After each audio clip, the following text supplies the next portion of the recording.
Hey, good morning and welcome to our May ADRC Statewide Advisory Committee. We are gonna start with our roll call. And Wilson, if you can go through the list and let us know, everyone let us know if you're here. Could start off with, I'll do roll call and then the housekeeping items too. Oh, That yeah. work? Yeah. I skipped over that. Yeah. It's a Friday. And then just a reminder too, that our meeting today is from 10 to 12:30 instead of the normal 10 to 2. So 2.5-hour meeting with a 10-minute break in between. For housekeeping, try to introduce myself. Wilson Tam with the California Department of Aging. With our person-centered navigation branch, which includes ADRC and also our HICAP program, which we have a presentation later on today about HICAP. For those that aren't familiar with that acronym, it's Health Insurance Counseling and Advocacy Program. This meeting is being recorded and will be posted onto our CDA ADRC website afterwards. For those attending in person, just a reminder to mute your laptops to avoid any audio feedback. Closed captioning is also available and can be accessed by clicking the closed captioning CC button on the Zoom toolbar. We do have 2 American Sign Language interpreters today that will be with us, and they will be spotlighting themselves. If you need assistance at any time, please email us at adrc@aging.ca.gov. The mailbox is being monitored.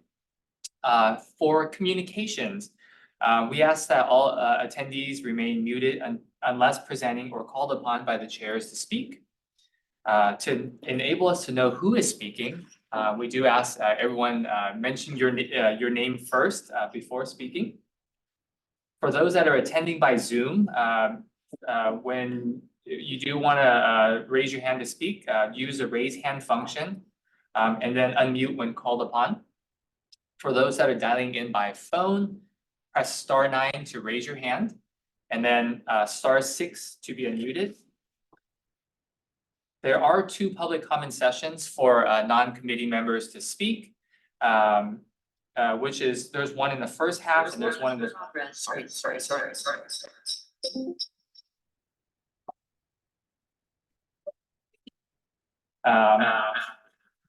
Yeah. Okay. Sorry about that. And there will be the chat and Q&A function can also be used to communicate questions to the hosts, which is going to be the CDA staff. And just want to say thank you. And I was going to turn it back over, but I think you're turning it back over to me. But I skipped our bullet points. So one, we should introduce ourselves. So now that Cindy's online. Hi, I have finally made it to the meeting. I am Cindy Kaufman and part of the ADRC in San Francisco. And Eli Gilardin, you're co-chair with Cindy of the Statewide Advisory Committee and with Marin's Wonder ADRC. And just one other item as a reminder to our members and guests that we have a meeting time change. We are going to be meeting from 10 to 12:30 today. So you are free after lunch, unless you want to, you're part of the strategic planning group. We have adjusted our time to accommodate all that we have going on across the state.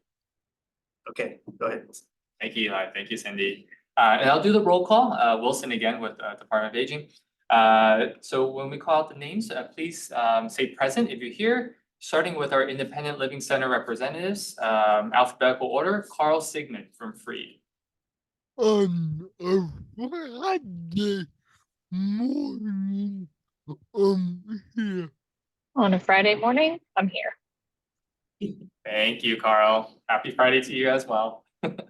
Number 2 is Eli Gilardin, Marin Center for Independent Living. He hasn't left, still here. 3rd is Larry Grable from Service Center for Independent Life. I think I'm present. Larry thinks he's present. And last but not least, Letty Zuno from Access to Independence.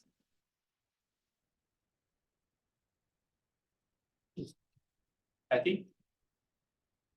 No Letty yet. Team, let me know when we see Letty and we'll introduce her. Next, we have our 4 area agency on aging representatives, alphabetical order. Cindy Kaufman from the San Francisco Department of Disability and Aging Services. Also still here. She's still here. And second, we have Elaine Clark from the Napa Solano Area Agency on Aging. Yeah. Thank you, Elaine. Hello. Third, we have Joe Cobrey from Passages. Present. Hello, Joe. And fourth, we have Victoria Jump from the Ventura County Area Agency on Aging. Victoria here? Okay, not yet. Next, we have our consumer caregiver representatives, starting with Andrea Dubrow.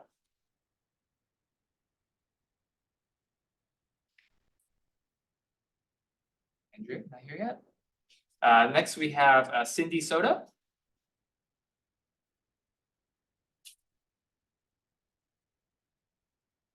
Cindy.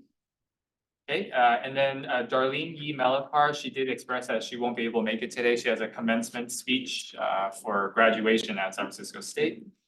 And then do we have Erin Crutcher? Erin? She mentioned she may be able to make it. She has a conflicting appointment. Okay. Last but not least, for consumer caregiver representatives, Tammy Harsh.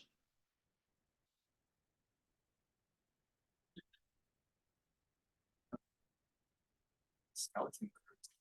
Oh, interesting. Next, we have our 6 long-term services and support representatives, starting with Gabriel Rogan from the North Bay Regional Center. I'm here. Good morning. Good morning, Gabriel. Good to hear you. Number 2, we have Helen Lopez from the California Senior Legislature. I'm here. Sorry, had a hard time finding the microphone button. Thank you, Helen. Next, we have Kelly Takasu from the Alzheimer's Los Angeles. Hi, good morning, present. Good morning, Kelly. Next, we have Ramon Castelblanc from San Francisco State University. Ramon let me know that he's arriving a little late. Okay, but he'll be here in person. He'll be Okay, here shortly. okay, thank you. Next, we have Rita Sayens from the AARP California Executive Council. Rita? Okay, no Rita at this point. And then last but not least, Sherry Raisler from the Society for the Blind. Good morning. Hello, everyone. Good morning, Sherry. That concludes our 19 members, and then we have our ex officio members next, alphabetical order in acronyms for their organizations. C4A, California Association of Area Agencies on Aging.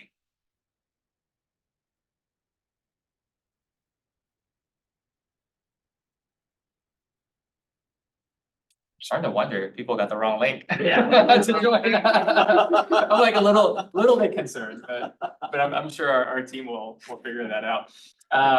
Next is CalVet, the California Department of Veterans Affairs. No CalVet. Sean Johnson here from CalVet. I'm sorry, say it one more time. Did you say Sean Johnson? Yes, Sean Johnson from CalVet. Thank you. Great. Good morning. Thank you, Sean. Next, we have CCOA, California Commission on Aging. Good morning, everyone. Carol Swartzlander here for the commission. Hi, Carol. Good morning. Next, we have CDA, California Department of Aging. Hi, good morning. Denise Leiker, California Department of Aging. Good to see you all. Happy Friday. Happy Friday, Denise.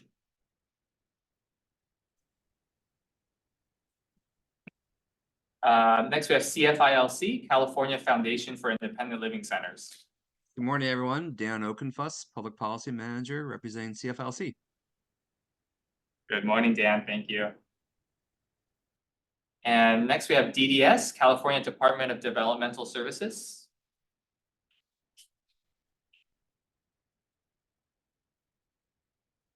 DDS yet? Next, we have DHCS, California Department of Healthcare Services.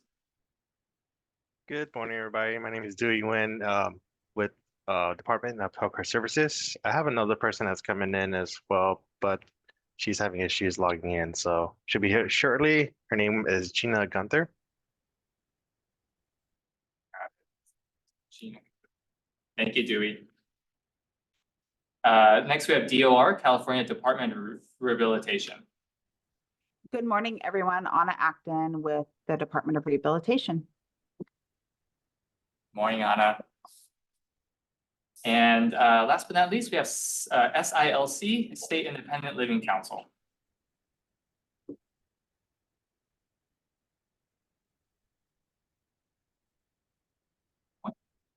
Okay, I'll turn it back. Looks like Andrea is now here. She just raised her hand. Okay. Yes, apologies, I was late. This is Andrea Dubrow in the caregiver role. I put a message in the chat, but just wanted to make sure I was counted. Thank you. Thank you, Andrea. Okay, I'll turn it back to our chairs, Cindy and Eli. I see that Michael is also here now. Are there any other folks who've logged in? I know it's a little challenging navigating the new system that weren't here for roll call before we move items.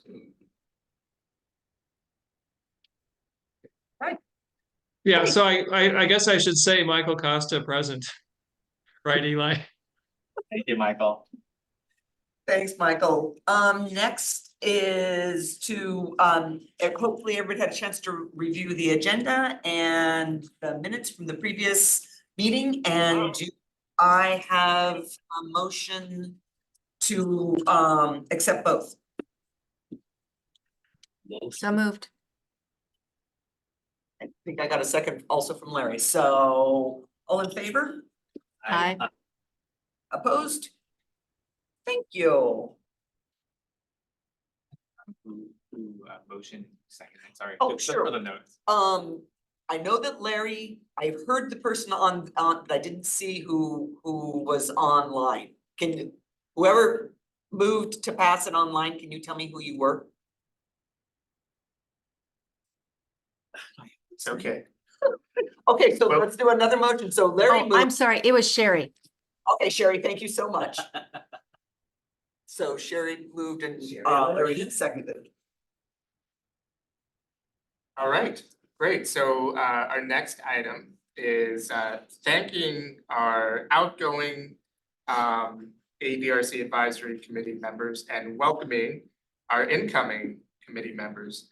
And there's definitely some overlap in this. So Wilson, passing it to you.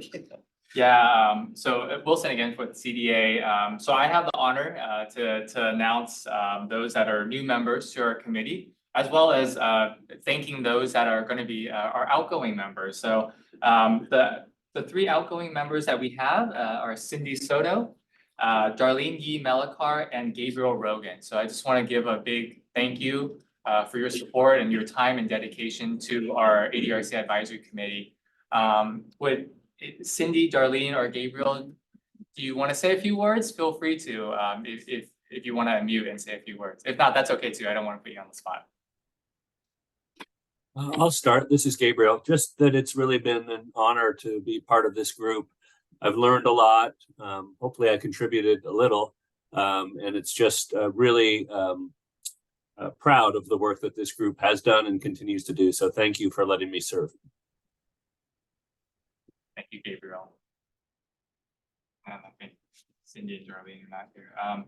And then I, again, have the honor of introducing our 9 new appointments or reappointments to the committee that was just announced a few weeks ago, with our starting with our 3 new ones. Well, let me announce it all from starting with our Independent Living Center. We have 2 reappointments, one of them being Larry Grable, who is the Executive Director for Service Center for Independent Life. And then the second reappointment is Letty Zuno, who's the Executive Director for Access to Independence of San Diego. Larry, Letty, do you want to say a few words? Feel free to. Thank you for the reappointment. Cruising my last 2 years. And then you have a big announcement for everyone, right, afterwards? 2 years. In 2 years. And then for our Area Agency on Aging, we have 2 representatives that were also reappointed. One, Cindy Kaufman, who's our current co-chair. She's the Deputy Director for the San Francisco Department of Disability and Aging Services. And second, we have Elaine Clark, who is the Executive Director for the Napa Solano AAA. Feel free to say a few words if you want to. Don't mean to put you on the spot or anything. I'm just so thankful that you continue to be the chair. Happy to support you. No, I appreciate the reappointment, and I'm following Larry about 3 months later, 2 years, so there we go. And next we have our consumer caregiver representatives. We have 2 new representatives on the committee, or 2 members on the committee. One of them is Carol Leish. She's in Ventura. She's also part of the Ventura County Area Agency on Aging Advisory Council. And then next we have William Reed from Placer. William, Carol, are they here, and do you want to say a few words? I think you mentioned you were gonna come and say a few words to introduce yourself, so feel free to. Hi, good morning. Can you hear me? Yes, we can. Okay. I'm glad to become a part of this committee. I'm the advocate for people with disabilities for the Ventura County Area Agency on Aging. Also do journalism, including local journalism for the Ventura Breeze. Other publications too. I also do motivational speaking about disability awareness from a personal perspective, focusing on positive attitude and ways to accommodate to various situations for other people to realize that we are all more similar than different. So thank you for having me. Thank you, Carol, and welcome again to the committee. And we'll effective July, so that's our very next meeting in a couple months. So we look forward to seeing you. Next, we have our 3 LTSS representatives, 2 reappointments and 1 new member. Starting with Ramon Castablanc, who is with the San Francisco State University, and Ramon's here in person. And second, we have Sherry Racer, who's the executive director for the Society for the Blind.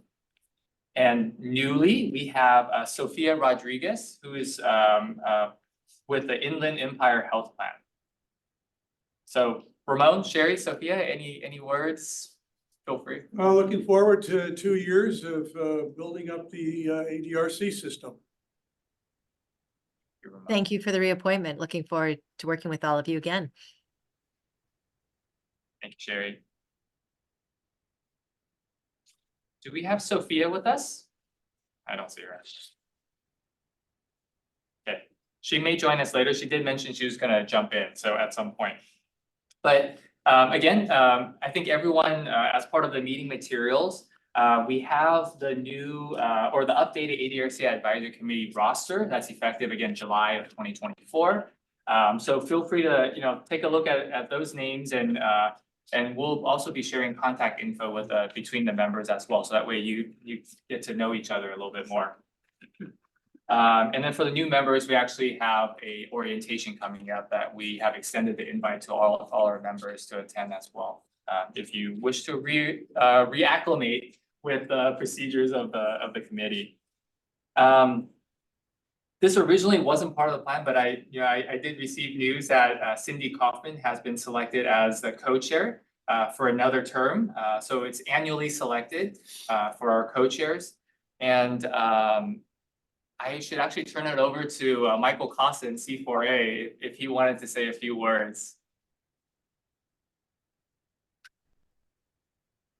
Yes, I'd be happy to. We're kind of delighted that Cindy has agreed to be reappointed for another term. She really represents the AAAs very well, and we're very pleased that she's continuing in that role.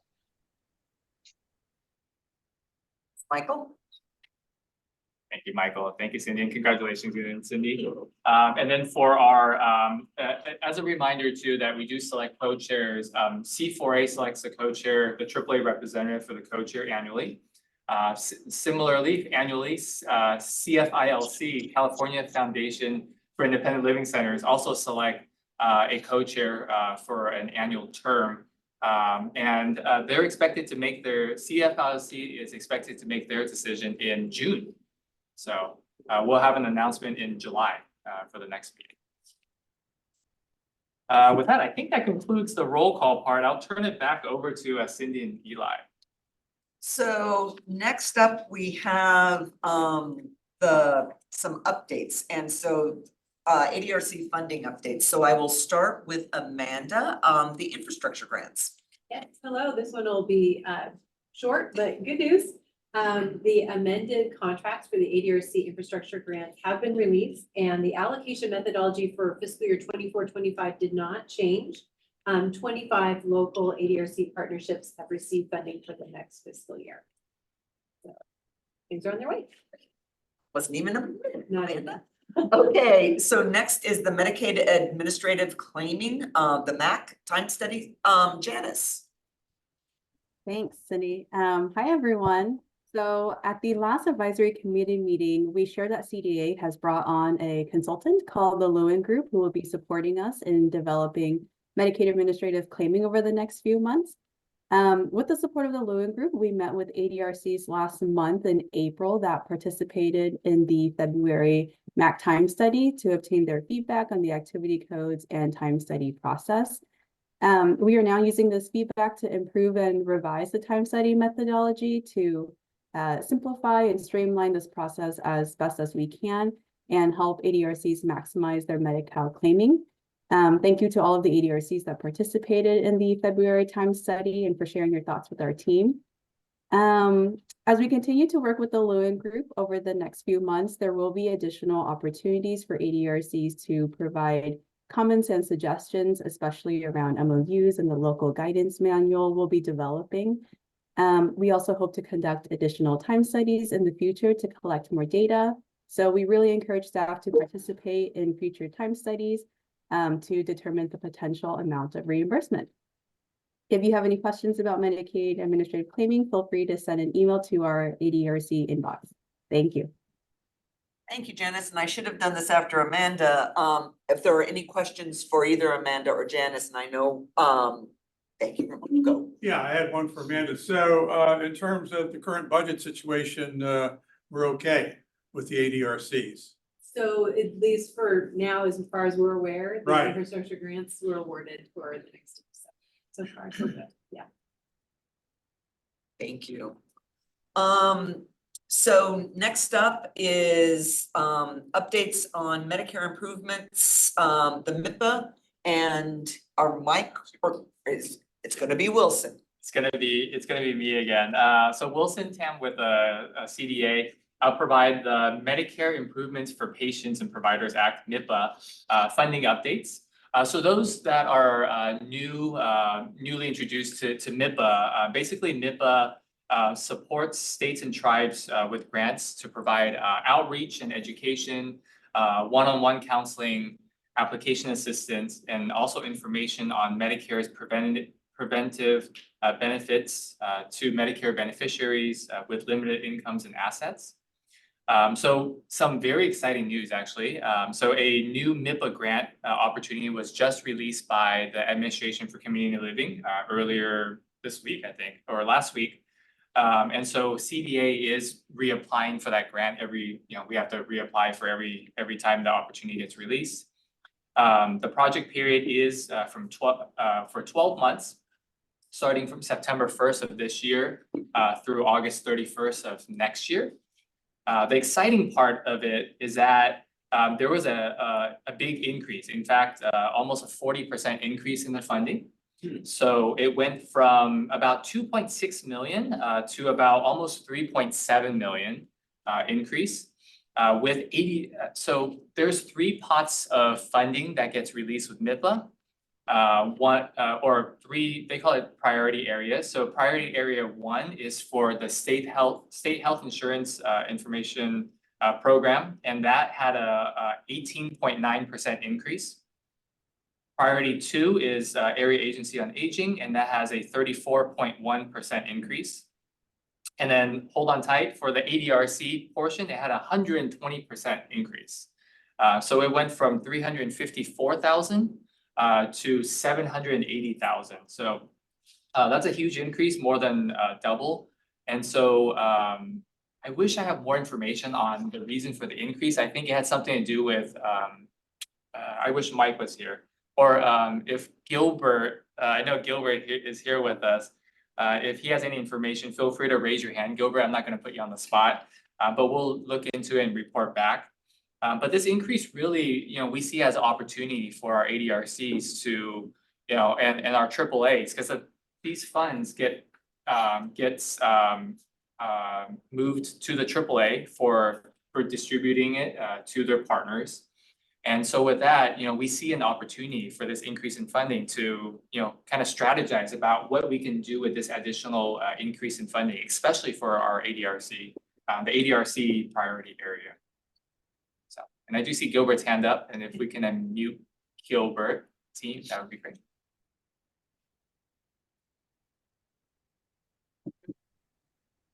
Gilbert, you're unmuted, but we can't hear you for some reason. Is that better? Yep. I had to pull down the boom mic. Right. Good morning, everyone.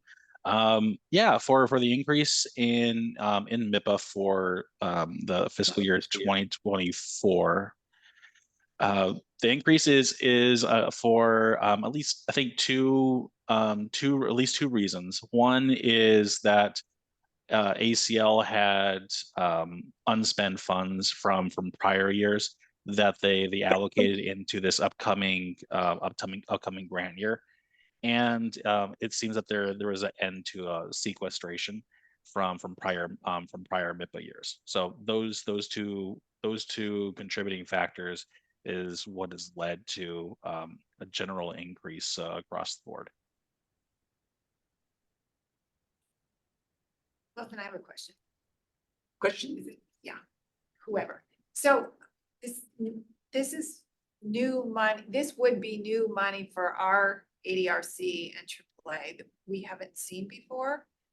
It sounds like there would be a pretty tight time frame when CDA finds out to when the money is pushed out. Is that when do you think? Because it starts in September. When do you think you'll know whether or not, or does the CDA just sort of get it? I'll defer to Gilbert if Gilbert's still there. Did you hear the question, Gilbert? I did.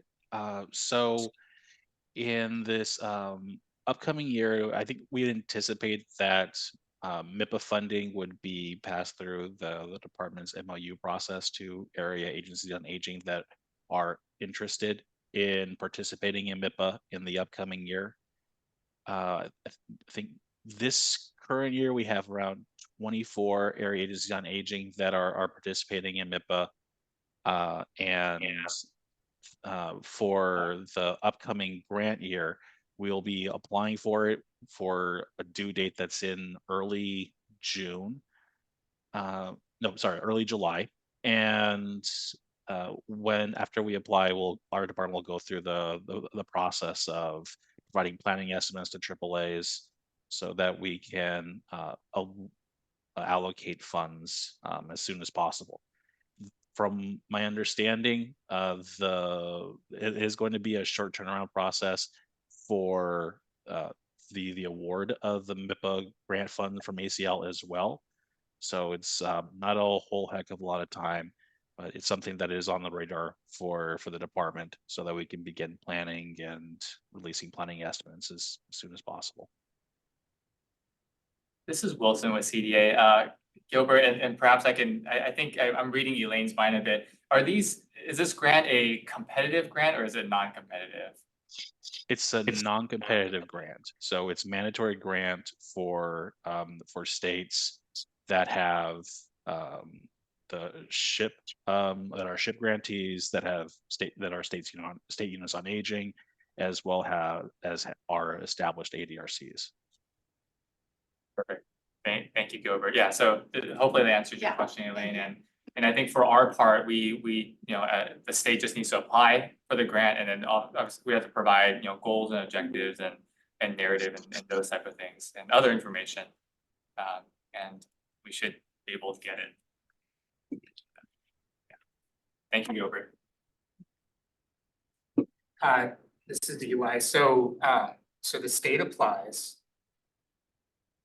for the funds. Is there a proposal of like what the state is gonna do with these funds? And I'm thinking specifically in the context of the 700 and something thousand for the ADRC. Like, what is the process for structuring the,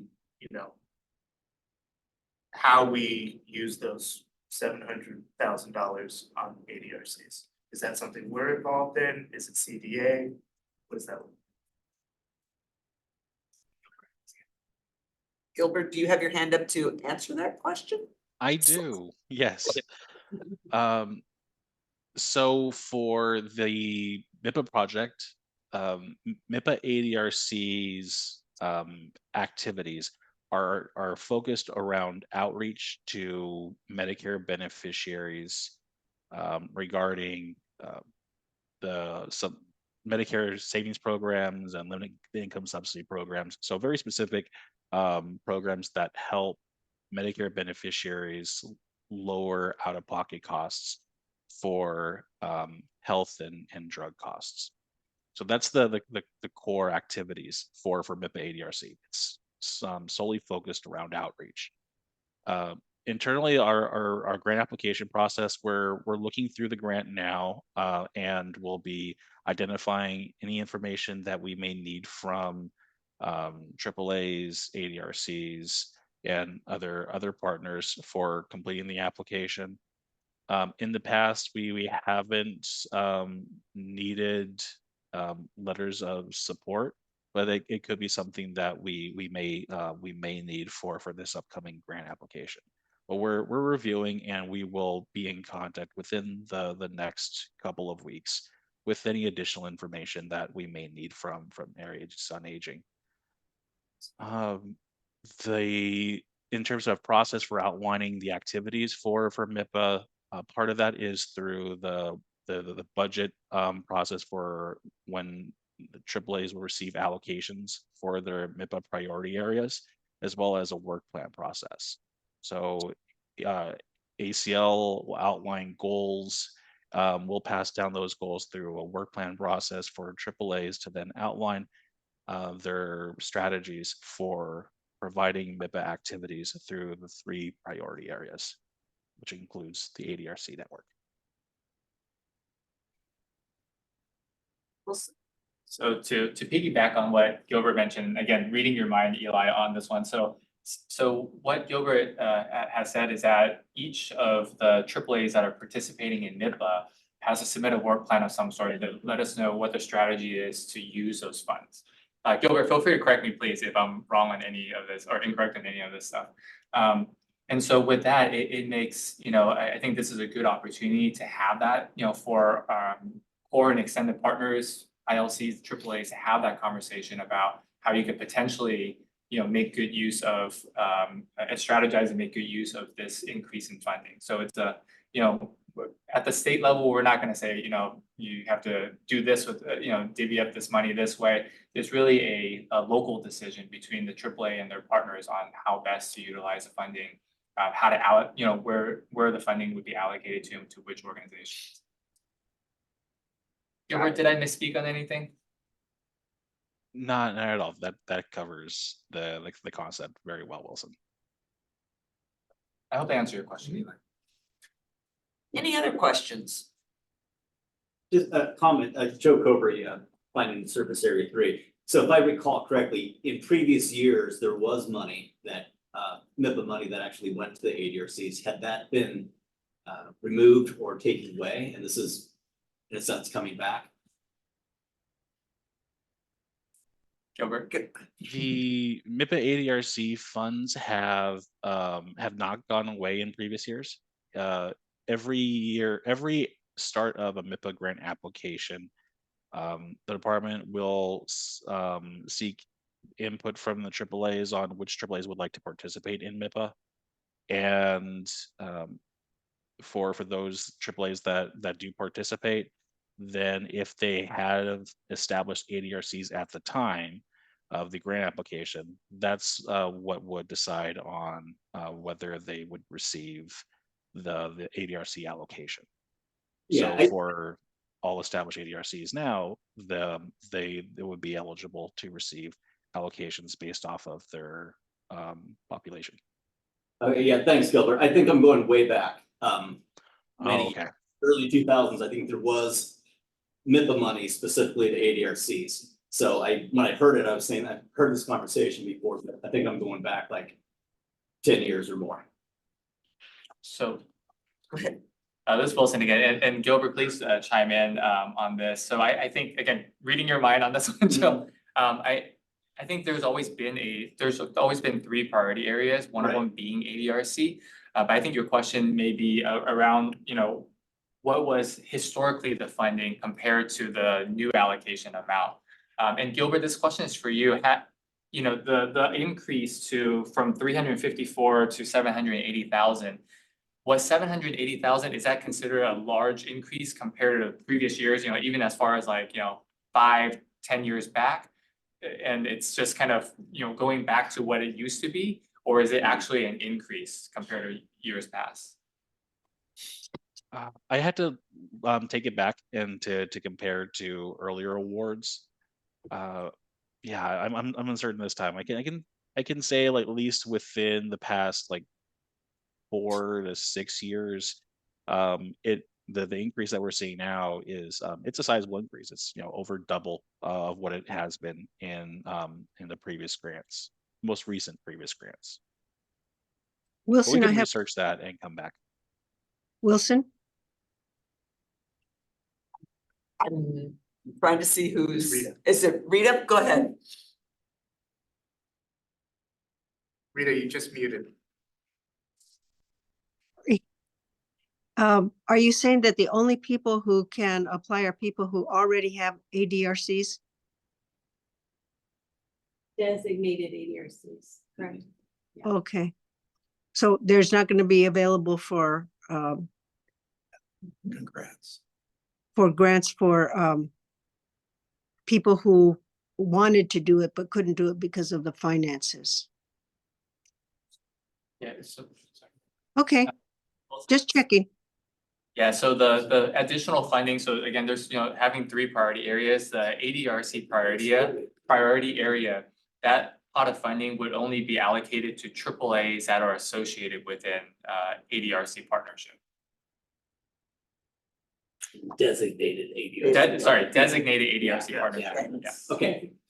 If I could make a suggestion, it would be great, and I'm sure CD is already thinking about this, but to send out some sort of memo to the ADRCs, kind of outlining this new funding opportunity, whether that AAA in the ADRC gets MIPA funding or not.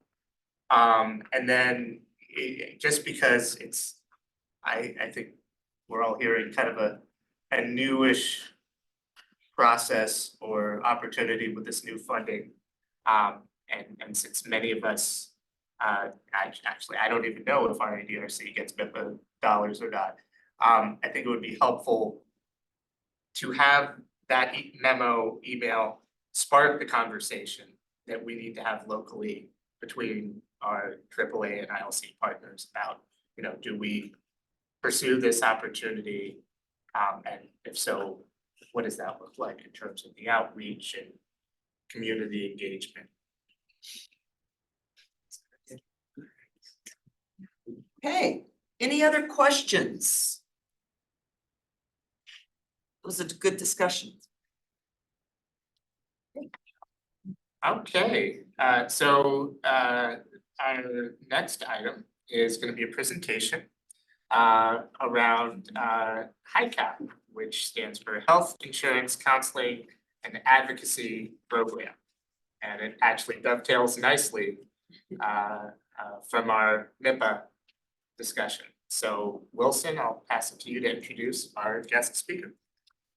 Yeah, and what we're hoping to accomplish, the purpose of this presentation is kind of similar to what we've done in the past in terms of bringing on speakers to talk about different programs, because for ADRC, we're all about, coordination, collaboration, and kind of connecting one another, right? And seeing how we can align our programs and support each other.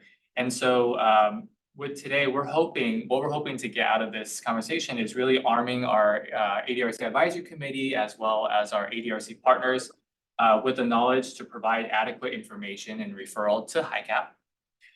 And then also discover opportunities for any further partnerships between our HICAP providers, AAA, ILCs, and other ADRC partner organizations. So with that, we have a few speakers that I will turn it over to, starting with Pollyanna Barnich with our HICAP Bureau team here at Department of Aging. Thank you, Wilson. I think you've done most of my work for me, which is Oh, wonderful. sorry. No worries, it's all good. Thank you for inviting the Health Insurance Counseling and Advocacy Program to your meeting. So today, I would like to talk a little bit about our program background. Next slide, please. Who's managing the slides? There we go. Today, I'd like to talk a little bit about our program background, what our HICAP services do, and our partnership opportunities. So what's the purpose of HICAP? Why do we do what we do? We do it to empower, educate, and assist Medicare beneficiaries, their families, and caregivers through objective counseling, community outreach, community education, and outreach. Personal. I think HICAP does what they do because the Medicare services they provide through advice and guidance has profoundly improved my own family's life, from my disabled husband through both of our aging parents. And to make it much better, it's free. Next slide, please. Oh, thank you. In order for us to talk about HICAP, we need to talk a little bit about Medicare. So what is Medicare?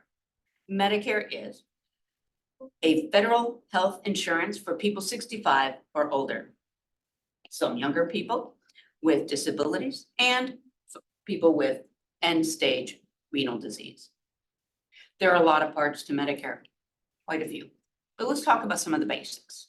There's Part A, that's your hospital insurance. Part B, that's your medical insurance, as well as Part D for your prescription coverages.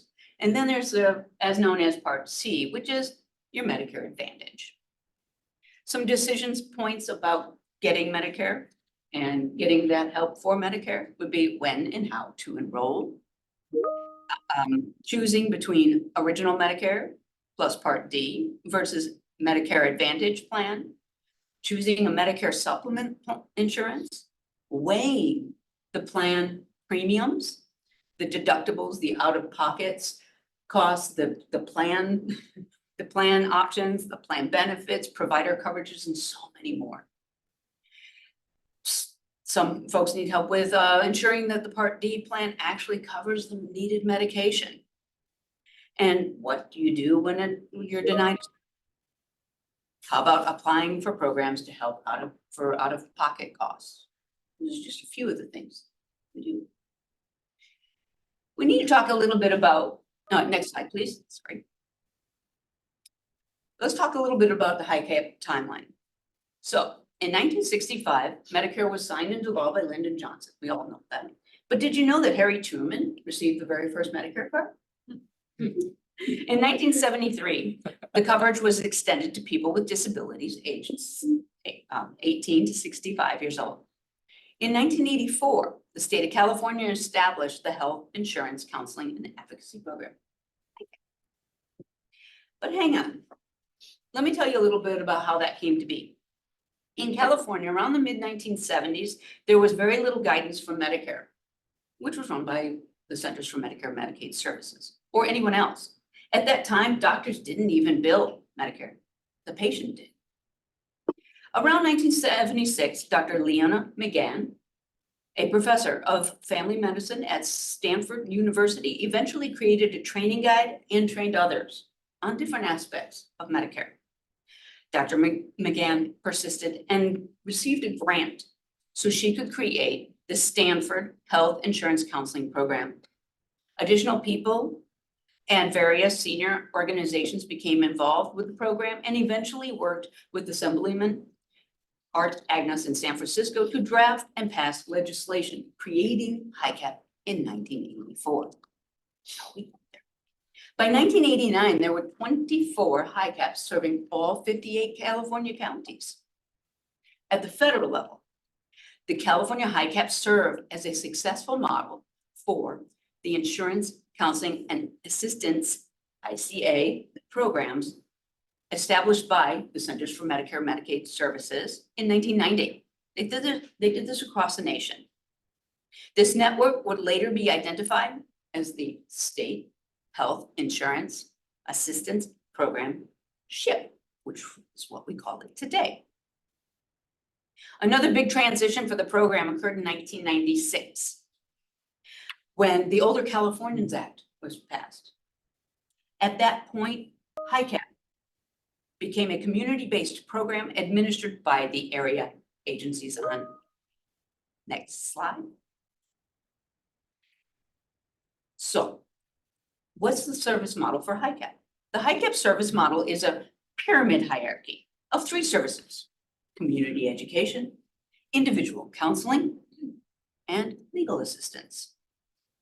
Community education is the foundation of this pyramid and is to educate as many individuals as possible about Medicare and other health insurance issues.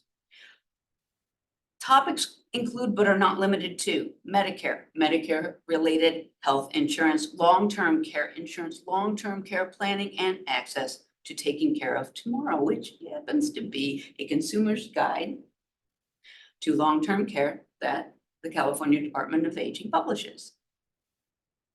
Our individual counseling is the central level of HICAP services. Counseling services are done on a one-to-one basis by the registered HICAP counselors. Counseling services are intended to be objective, fair, and not influenced by personal opinion. Counseling includes, but is not limited to, looking at your Medicare Parts A and B, Medicare supplement insurance plans, sometimes called Medicaps, and Medicare health plan comparisons, such as your Medicare Advantage and/or your prescription drug plans, Medicare savings programs, extra help with medication costs, Medicare and Medi-Cal benefits for dual beneficiaries, and comparisons of long-term care insurance policies. Legal assistance is at the top of this pyramid, where the HICAP will refer clients and or beneficiaries to a legal representative when appropriate, and typically only in the most difficult or complex cases requiring the supervision of an attorney. Yes, there are some informal advocacies involved in counseling, but for the most part, our clients, AKA, or otherwise known as current Medicare beneficiaries, those imminent of receiving Medicare and or their representatives, are referred to appropriate legal representation. Legal services include, but are not limited to, Medicare-related issues such as enrollment, disenrollment from Medicare Advantage, Medicare prescription drug plans, claims, appeals, prescription drugs, exceptions, questions about hospital bills, and other related insurance issues. So instead of me telling you how great HICAP and or SHIP is, here I would like to play the quick success story of a benefits experience working with the SHIP counselor. Roll.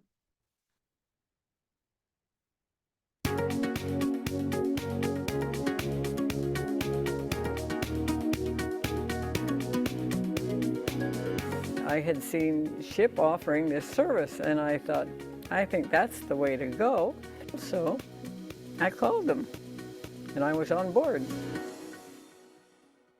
Being an octogenarian and not receptive to change, we just stayed with the current carrier we had for our Medicare supplement. And soon found out that after a year, there were many differences in the premiums.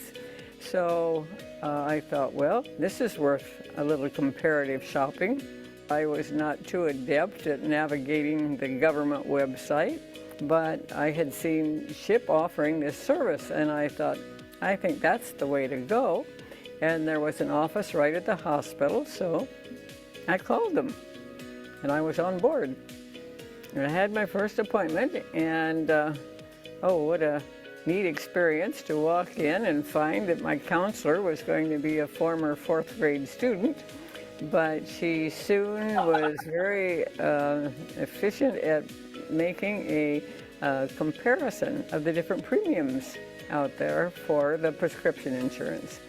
And it didn't take long to decide that I could certainly be having a benefit to change the carrier. One year a drug was $41. The next year it was $3 with another company. This doesn't seem right, but it's so. And so it was to our benefit that the Medicare counselor was able to head us in the right direction. But what was interesting was every year I went back, and almost every year it was to our benefit to change carriers. And I know there are a lot of people out there who say, well, I have to choose between food and my prescription. And I think these past 2 years, you know, these prescriptions are never more than $2 or $3. And had it not been for the counselor, we would not have been aware of that. I think, unfortunately, there's things out there that elderly do not understand. And we often discuss how difficult it must be for some of the retirees to understand these programs, and they never knew how much benefit they could have if they had used a Medicare counselor and found out that there was considerable savings there to be had. State health insurance assistance programs available in your area. Local, unbiased, and trusted Medicare help. Visit www.shiptacenter.org for more information. Depending on your area, the SHIP program may also be known by one of these names. Go ahead and move to next slide, please.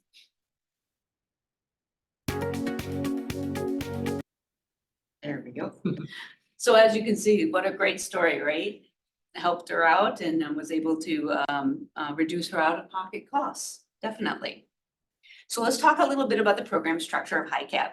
The program structure of HICAP is decentralized, where there are 33 area agencies on aging administering HICAP.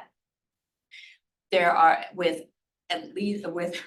planning and service areas consisting of one or more counties per PSA. For example, the area for aging on aging, I believe, has the most counties. That's 7 counties in their purview. And currently there are 26 local HICAP offices throughout the state. The HICAP offices manage program services and recruit, train, and maintain a network of volunteer HICAP counselors. What's interesting is that estimated for January through March of 2024, there were 509 active registered state HICAP counselors. As mentioned previously, HICAP counseling services are intended to be objective, fair, and not influenced by personal opinion. The way we accomplish this is through conflict of interest requirements, counselor agreements, and the program manager's span of control. HICAP counselor requirements would include, first and foremost, that the individual must be free of conflicts of interest. They also go through a 24-hour initial training, as well as a 10-hour internship. Annually, they receive 12 hours of continued education and 40 hours minimum of counseling time to maintain the state registration. What's so surprising is that the vast majority of these counselors are not even paid to do this service. That's right. Next slide. Now that we have talked about who HICAP is, what we do, and why we do what we do, let's visit a few facts that show why our partnership would be an asset to all Californians, California population. According to the 2021 Master Plan for Aging, And as indicated in the 2030 Master Plan for Aging Recommendations report, while California's overall population growth, it has slowed in recent years, the older demographic is expanding.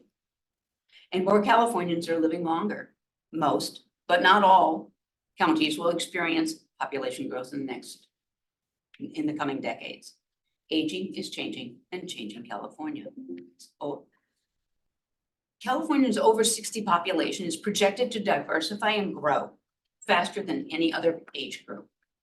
Eating is increasing from about 16% in 2010 to 1/4 or 25% of the population in 2030, where there'll be more than 10 million older adults in California. During our fiscal year 2022-2023, our HICAP provided greater than 27,000 counseling services to persons that have Medicare due to disability. This indicates that HICAPs can and are assisting those ADRC consumers that fall into this category. Remember, HICAP services are managed by the area agencies on aging. They are a core and vital partner for both HICAP and ADRCs. For more details regarding both ADRCs and HICAPs in California, we have provided the link to the Vine Services website within the CDA's main website. Next slide, please. Just to wrap up, a little bit more about how well ADRC can partner with HICAP.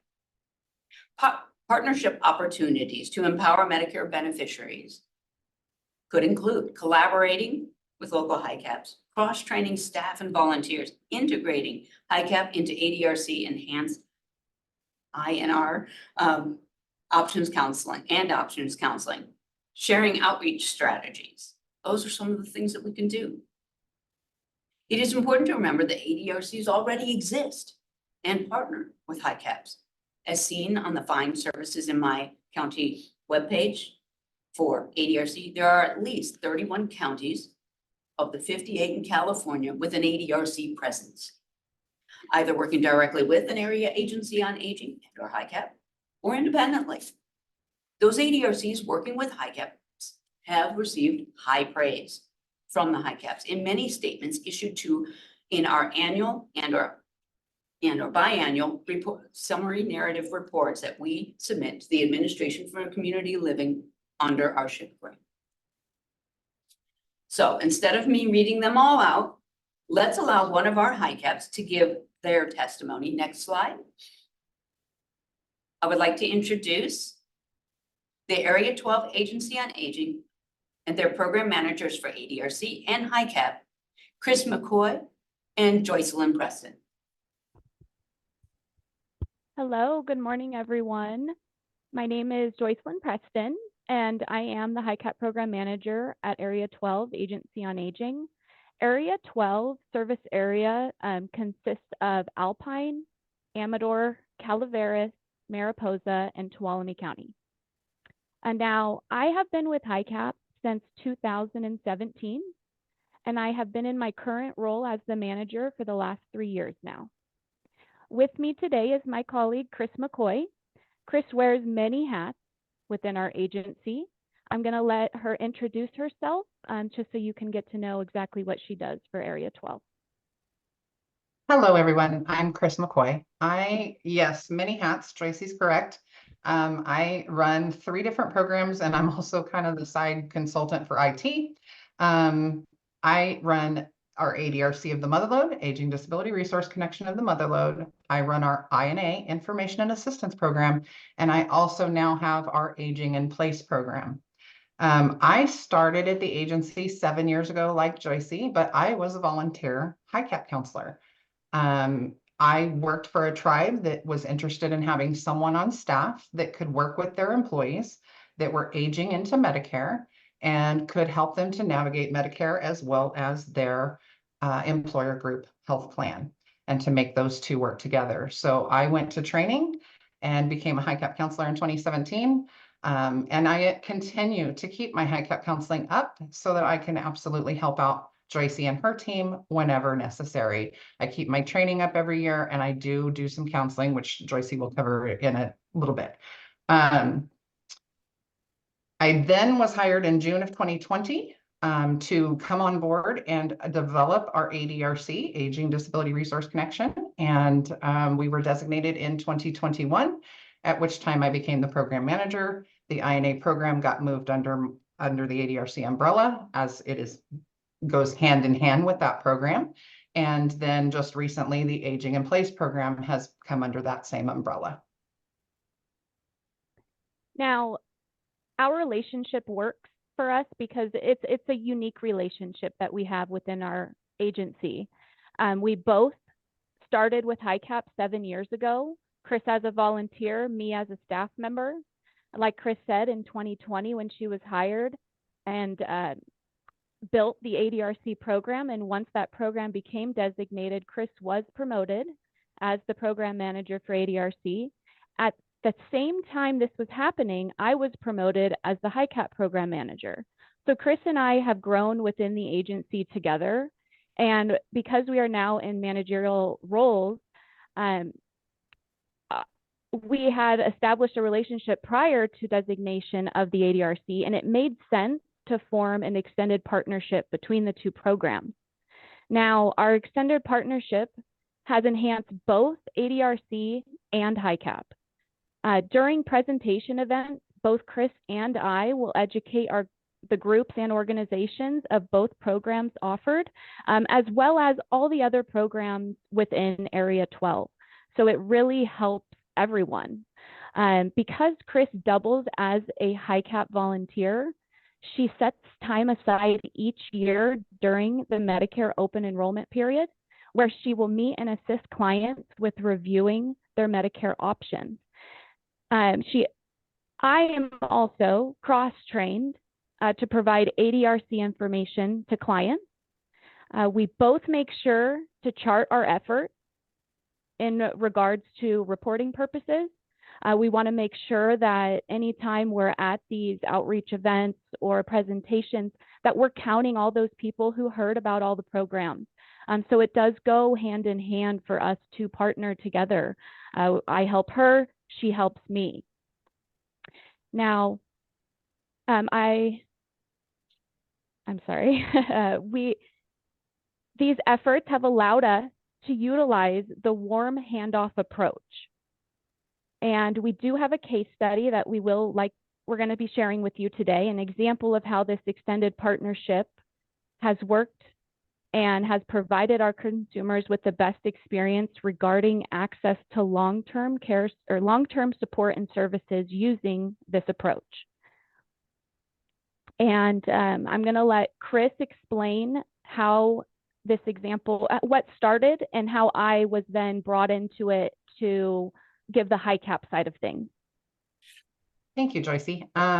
So I received a phone call from a consumer, and in listening to her story and finding out what the challenges were, she had mentioned to me that she had a lot of back issues. She has to be on oxygen 24/7, but can still get out and about and would like to get out and about in the community. But the oxygen tank that was prescribed to her is one of those big metal heavy ones, which she cannot carry with regards to her injuries to her back. So she called me and asked what she could possibly do. In the conversation, we got to talking. I did some questioning about what she's been talking with her doctors about, things of that nature. Also found out that she is a Medicare recipient. And so we got to looking. I kind of did a little quick research on whether Medicare would cover. She was wanting an Inogen because those are a lighter, portable. She thinks she can probably get out better using that system rather than the oxygen tanks. So I did a little quick research and I said, you know what, let me get Joycey, our program manager for HiCap, to do a little further research into Medicare, see what Medicare exactly covers, and then she'll reach out to you and give you some advice on what to say or do with your doctors the next time you visit with them, and see what we can do to get that new system for her. So I then turned around and called Joycey and gave her all the details. She ran with it. She's like, I got this. She did a whole bunch of research. She called me back, informed me what she found out, turned right around and called my consumer, and let my consumer know what was going on. I'll let her carry on with what exactly she did.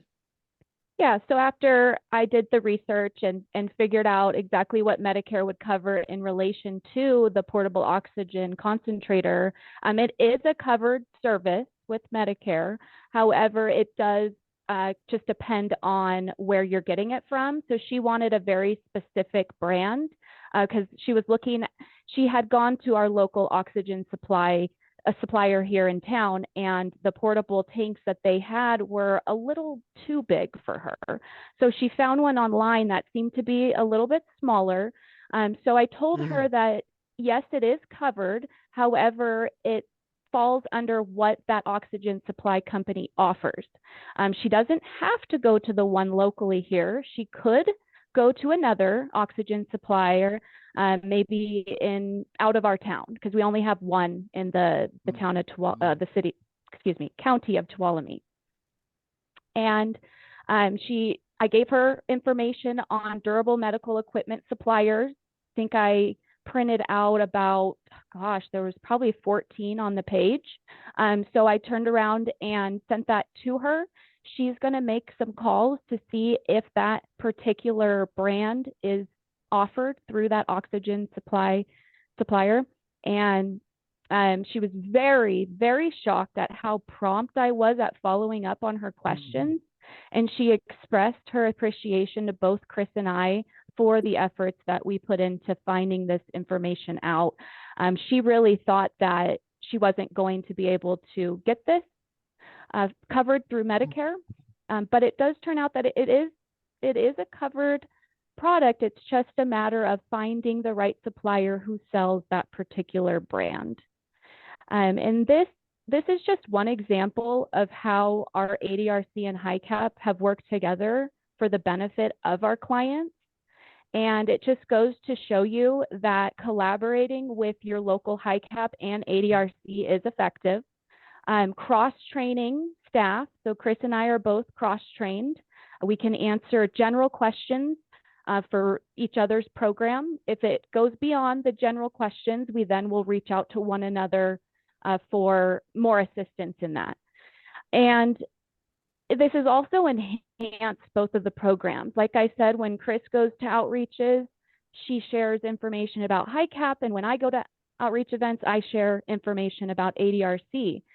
So even though we're not physically there at those, so for instance, if I go to an outreach, Chris isn't there, but I'm sharing the information, so she gets the credit. That's the whole point of this, is to just get the education out there about both programs. And this has been working for us. So we hope that we can be an example to all the other ADRCs out there of just exactly how you can coordinate with your HICAP and the benefits that will give you. Thank you guys for having us today. And if you have any questions, we are here to answer. Thank you. Thank you, Chris and Joycelyn. Greatly appreciate you. Next slide, please. Again, we appreciate being invited to provide this brief introduction of the Health Insurance Counseling and Advocacy Program, HICAP, and how well we can collaborate with ADRC. Are there any questions? Ramon. Yeah, Ramon, I guess we have to say who we are because of the TV thing. All right. It's cool. Anyway, well, this is more at CDA. So is there any, I mean, it's a great story. Is there any systematic way that we could make sure that every ADRC knows about its ICAP? Don't mean to put you on the spot.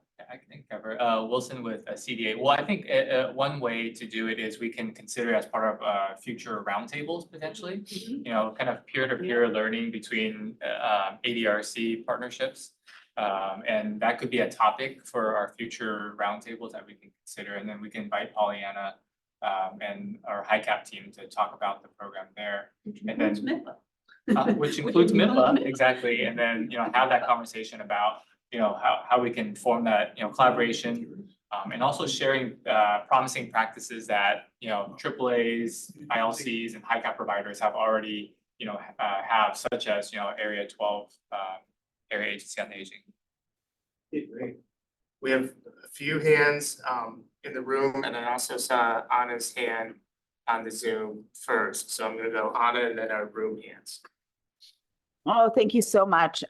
Great program. HiCap is just wonderful. And I think, that benefit of having HiCap within an ADRC structure is that often when individuals are coming for HiCap services, they're expressing, right, needs in other areas that they can be connected to.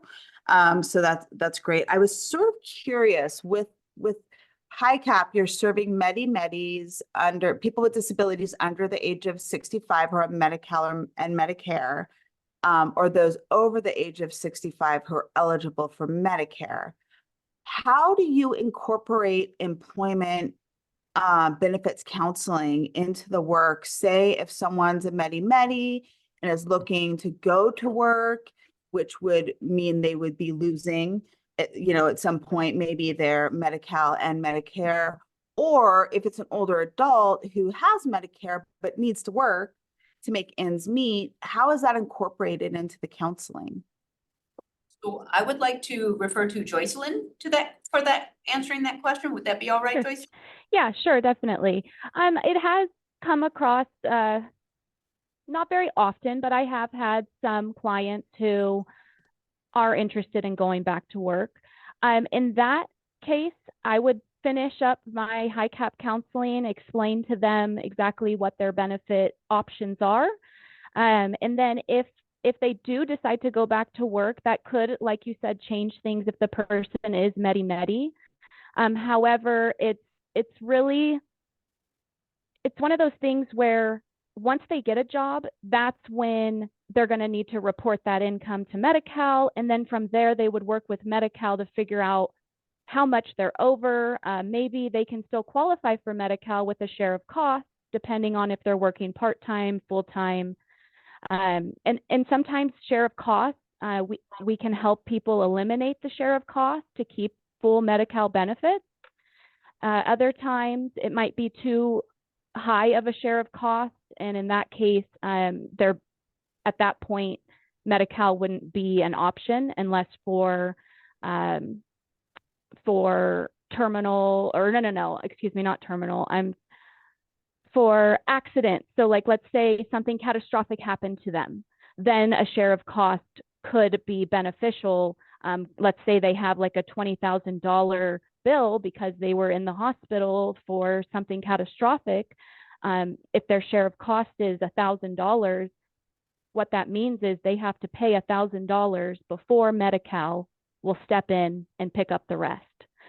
So it just depends. It really depends on how much they're working, or is it full-time, part-time, the amount that they're going to be getting, how much that's going to throw them over the limit in regards to Medi-Cal. Someone who is over 65, just on Medicare, doesn't have Medi-Cal, it doesn't change their benefit unless they are offered health insurance through the employer. So full-time, if they decide to go back to work full-time, then they do have options to leave Medicare and go over to that employer group health plan. Most of the time, in that case, what people would do is they would opt out of Medicare Part B, keeping their Part A. Most people have Part A free. There is no monthly premium. So they would keep the Part A, sign up for the employer group health plan, and then once they officially retire, leave that employer, they would then lose that insurance and have to go through the process of signing up for Medicare Part B. This time, they will need to provide proof that they had creditable coverage through the employer group to Social Security. That way, they are not going to have a penalty accruing. That will wipe the penalty clean once they show that they had creditable health coverage. I think that answers your question. as far as like searching for a job, if you're wondering, what we would do if someone was interested in just job search, there is a local job, it's called Motherlode Job Training here in town. So we would refer them to go down there, and they have a job board with all of these local listings of businesses looking to hire someone. They have this computer software that you can look through, and it has pretty much all of the jobs that are listed on Indeed. It's basically a resource center that you can go in, use their computers, do job search. They can help you with your resume. So that's what we would do. We would refer them out to Motherlode Job Training. So as you can see, the answer she's providing, you need a HiCap counselor. It all depends. Everyone is different. Yeah, I have a question, Wilson. Go ahead, Rita. I have a neighbor who is on Medi-Cal, and they received a legal settlement for a malpractice with a hospital. Would that eliminate them from Medi-Cal? That's a good question. So a settlement, I don't believe so, because it's looked at differently. Okay. Through the eyes of Medi-Cal. Okay. Like for instance, settlements, I know that workers' comp is not counted. Oh, okay. So things like that, I don't believe that would be counted, but I'm not a Medi-Cal eligibility worker. So that would be something I'd tell the client to contact the local Health and Human Services and ask the question. Thank you. Thank you. So we're gonna provide some Next slide, contact please. information for more follow-up questions, and we are kind of hitting time. So are there any other, I'm gonna go to the room because I know there were some hands up earlier. Any other questions on the room side? Okay, Ramon, last question. Yeah, so Ramon, so you can give us contact info. I would love to ask a couple more follow-up questions. Lovely, thank you. Very good presentation. We have well, thank you. We have a group email account. You're more than welcome to email us.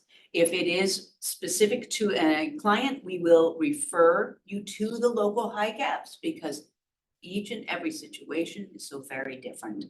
I want to thank you all for your time. The California Department of Aging HiCap branch appreciates and recognizes all the incredible workload that the area agencies on aging, the ADRCs and the HiCap staff, they go above and beyond Call of Duty providing services to the older population in California. Thank you. Pollyanna, thank you so much. Great, and I think we're gonna be talking more with you and with the local teams in the future, so really appreciate the presentation. We welcome the conversation. Thanks. That was a great presentation. So next, before we take a brief break, opening it up for public comment.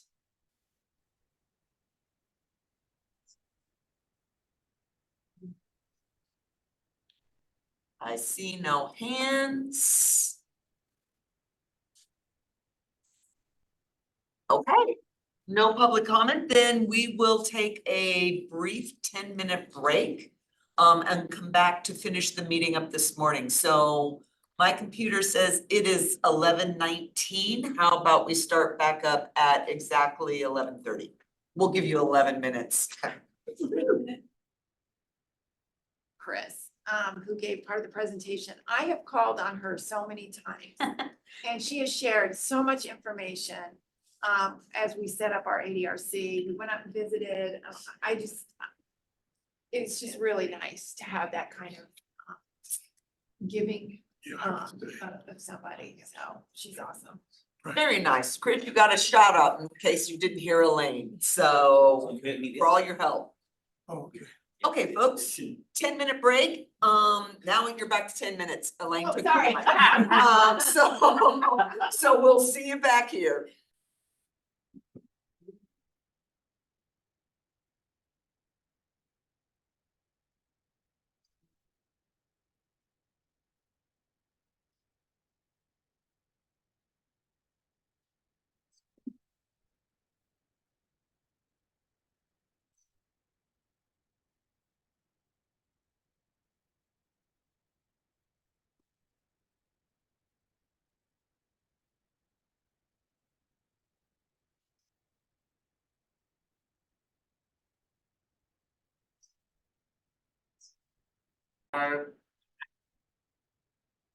Welcome back. Hope you had a good break. So we're gonna keep it rolling and go to our next agenda item, which is one of my favorite sections, a spotlight on one of our local ADRCs. So this month, we are gonna spotlight Monterey's ADRC. And I will pass it over to Allison to introduce our speaker. Hello, everybody, and welcome. Travis By is the, you know what? I'm so sorry. Travis By is a social worker by training, and he has a master's degree from the University of Kansas, and he has over 22 years of experience as a social worker and community organizer. Travis's career encompasses many aspects of aging, including adult protective services, family caregiver support, homelessness prevention, rapid rehousing, and community organizing, to name but a few. He currently serves as a management analyst for the County of Monterey, Aging and Adult Services, and he supports APS, INR, and the ADRC of Monterey. Without further ado, please welcome Travis By. Thank you very much, Allison. I appreciate it. And thank you everyone for the opportunity to share our ADRC success story from ADRC of Monterey County, which I'll go ahead and do now. An older adult woman in her 80s called our information referral and assistance line for information about how to apply for in-home supportive services for her spouse. He had been diagnosed with Lewy body dementia, which was causing him to experience cognitive and physical impairments. And one of our IRA social workers, information referral and assistance, Brenda Bear, took the call. She conducted a needs assessment and learned that the consumer's spouse had a $5,000 share of cost for Medi-Cal. The consumer and her husband were confused about what this meant, and Brenda took the time to explain it to them and answer their questions to make sure they understood. They were discouraged by the news, and as the consumer and her husband continued to talk with Brenda, she learned that he was a veteran. The consumer also shared that she was overwhelmed with caregiving responsibilities and had stopped doing activities she loved, like golfing with her friends, because of time spent caring for her spouse. Brenda provided them with various resources and referrals, including to the local Caregiver Resource Center for support. After learning about his veteran status, Brenda also explained about a veteran benefit called Aid in Attendance that provides in-home caregiving support to veterans. The consumer said she would talk with the VA about it at an upcoming medical appointment for her husband. Brenda also informed them about how the local Adult Day Health Center provides services for veterans, which are fully covered by the VA.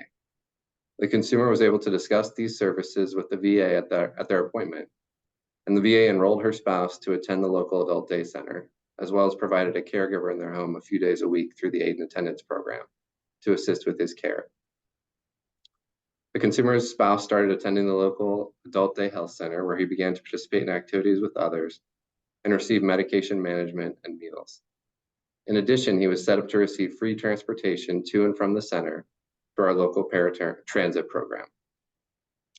Brenda encouraged the couple to work with the Adult Day Center social worker on any needs that came up, and he started to look forward to the days he would spend at the center.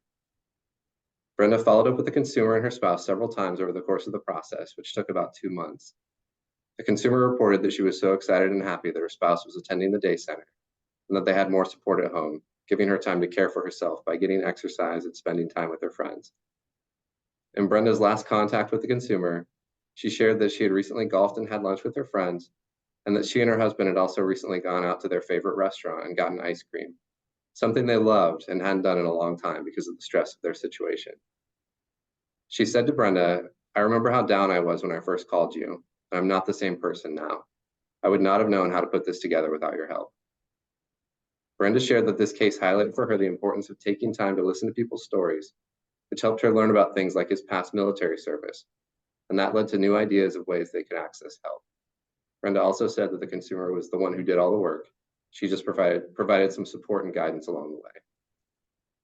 So thank you very much. I just want to acknowledge the great work and customer service that Brenda and the other members of our IRA team, as well as our ILC core partner, provide to our consumers. Thanks. Travis, thank you so much. Awesome outcome, and really appreciate you sharing that story and grounding us in the work. We look Absolutely, thank you. we look forward to hearing more about what you're doing locally, and just really appreciate you continuing to lift up the community.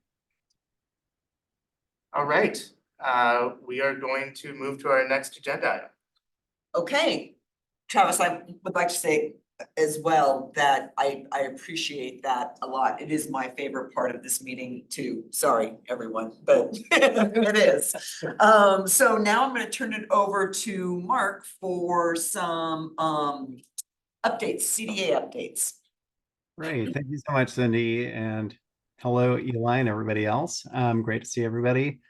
Yeah, and I have to agree, those spotlight stories are really sort of the highlight for me for this meeting, just to hear about the real impacts that the services we provide are impacting people's lives for the better. And so I just want to start off also by saying how much I enjoyed and appreciated the panel discussion that Eli, Joe, Cindy, and myself were on at the C4A conference. We hosted a panel on the ADRC, a no wrong door system, talked about challenges, opportunities, and future visioning. And I thought it was just such a great engaged discussion. I really like to see the people in the room were very interested in, ideas to improve and expand ADRCs and the opportunities that a no wrong door system would provide for the state. And hopefully we'll have opportunities to have more of those discussions as well in the future. I guess the first topic is the most obvious, which is the governor's May revision was released last Friday on May 10th. The budget picture, as we've all heard, is worsened. So it's about a $6 billion additional budget problem that needs to be solved. And whereas the governor's budget relied mostly on deferrals and delayed implementation of programs, this one actually, unfortunately, had to include some real cuts. And there's about 17.3 billion of the problem already solved based on early actions that the legislature and the administration have taken, which leaves a $26.7 billion shortfall. CDA has been affected by reductions. And I'll kind of try to put these into context of the bigger picture as well. So the two solutions that were included in the budget for us is a reduction in what we call our Older Californians Act modernization nutrition program. So this would have provided $111 million over the next 3 years to further expand nutrition services and try to retain customers that were brought on during the COVID pandemic, new customers, on our nutrition programs. We're going to work with each AAA. We understand that each AAA might be impacted a little bit differently to understand the impact of reducing this funding. And, we're certainly also going to look at flexibilities that we can offer. There's currently about $15 million in OCA modernization funds that were included in the current budget. The most of that's still available, and it'll continue to be available until March 2026. In addition, there was about 53 million provided for supportive services, things like expanding care management, caregiving, legal services, but providing flexibility to use that money for nutrition as well. And then the AAAs could use that at their discretion in terms of what their local priorities are. So that's the nutrition reduction. The second reduction is to a program that we call Older Adult Behavioral Health. There is $50 billion appropriated. And that program really consists of 3 components. One is an ethnic media campaign to destigmatize and to promote behavioral health services for diverse populations across the state. That money, at least as proposed in the governor's May revision, stays intact. And we are working with a consultant called USIM to develop that outreach campaign and to implement it. The second component is what we call our statewide 24/7 behavioral health warm line. This is specifically for older adults. It's run by the Institute on Aging, and it's called the Friendship Line. That also remains in the budget. So those services will continue to be offered for the next 2.5 years with this behavioral health funding. The portion of the program that's been cut is 33 million for what we call behavioral health infrastructure grants. This would have allowed existing behavioral health providers to expand their services further to provide additional behavioral health services to older adults throughout California. We do know that with the passage of Prop 1, that there will be additional behavioral health support funding coming forward in the budget.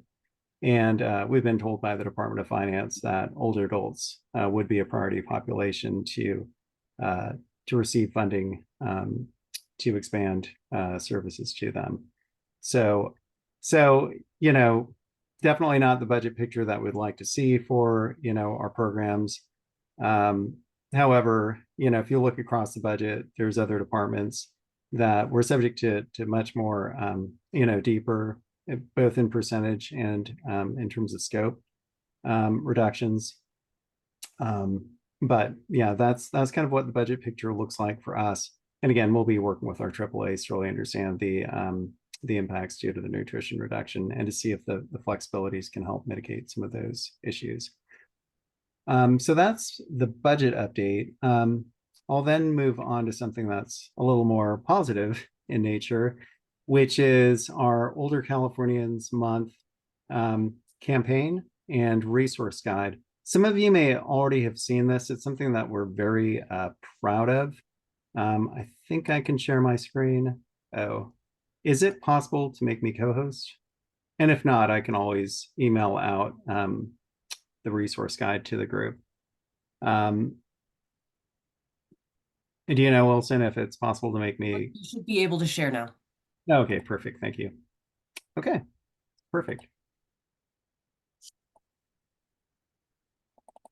There it goes. All right, can everybody see that? Excellent. So this is our web version of our statewide resource guide. And what this contains is a comprehensive look at all programs and services that CDA oversees and that you deliver. So we have a section dedicated to caregivers, nutrition, housing, helping loved ones prepare for the future. So these are conversational questions, variety of aging resources, health-related information, mental health services, disaster preparedness. So if you click on any one of these, it basically gives you a narrative of what the program service offering is, and then some links to how to access those services, either through a AAA or an ILC or other departments or agencies. And there's two things that really stand out to me about this guide that's different from what we've done in the past. One is you'll see these notations of updated stories. Not only does it describe the service offering to the public, but it also tells a story of how that service actually impacts a person's life or how they've actually taken advantage to use the service to improve their lives. The second thing that really stands out is that it's all done in plain language. If you look at the headings of these, if you look at our website, you'll see things like MSSP and CBAS and all these state acronyms that people don't practically understand. But our comms department did a great job at putting all of this in plain speak, something that's really readily accessible to the public. We also have a paper version of the guide, which looks like this, and this is being distributed to our AAAs. So if they wanted to hand this out to consumers, reproduce it, absolutely free to do that. But again, it just has such great information about at least statewide resources. I will stop sharing now. And what we plan on doing, this is being discussed with the No Wrong Door State Leadership Council at the moment, is creating a static online directory as well of resources. So right now, what we're really capturing is our statewide resources, some links to your agencies, but it would be good to get sort of like a directory of like statewide providers as well. That could be searchable by zip code or, other means, something that's navigable. So that is something that we're working on. Again, with budget constraints, we'll see if we can actually pull that off either in this year or next year, but that is something that we want to build towards. So that's resource directory. And then I will just briefly touch upon, I love the presentation. I had to join late, but I saw the tail end of the presentation of the HiCap program. And I don't know if this is mentioned during Pollyanna's presentation, but we are about to launch what we call our HiCap modernization program. And so we are contracting with a consultant to build out an operational plan. So we went through this process with the ADRCs, with all of you already, to build out a SWOT analysis. What are the strengths, weaknesses, opportunities, and threats? And then we worked with Manac Consulting to build out an actual business plan. Again, budget constraints, we can't go as far with that plan as we'd like, but we've taken some steps to try to implement portions of that plan. But we want to do the same thing with the HiCaps. So we've already done a high-level strategic plan in 2021 that received feedback from the HiCaps themselves in terms of what their needs are. And now we want to really transform that into an actual operational plan. There's really three key areas that I think we're looking at. One is staffing.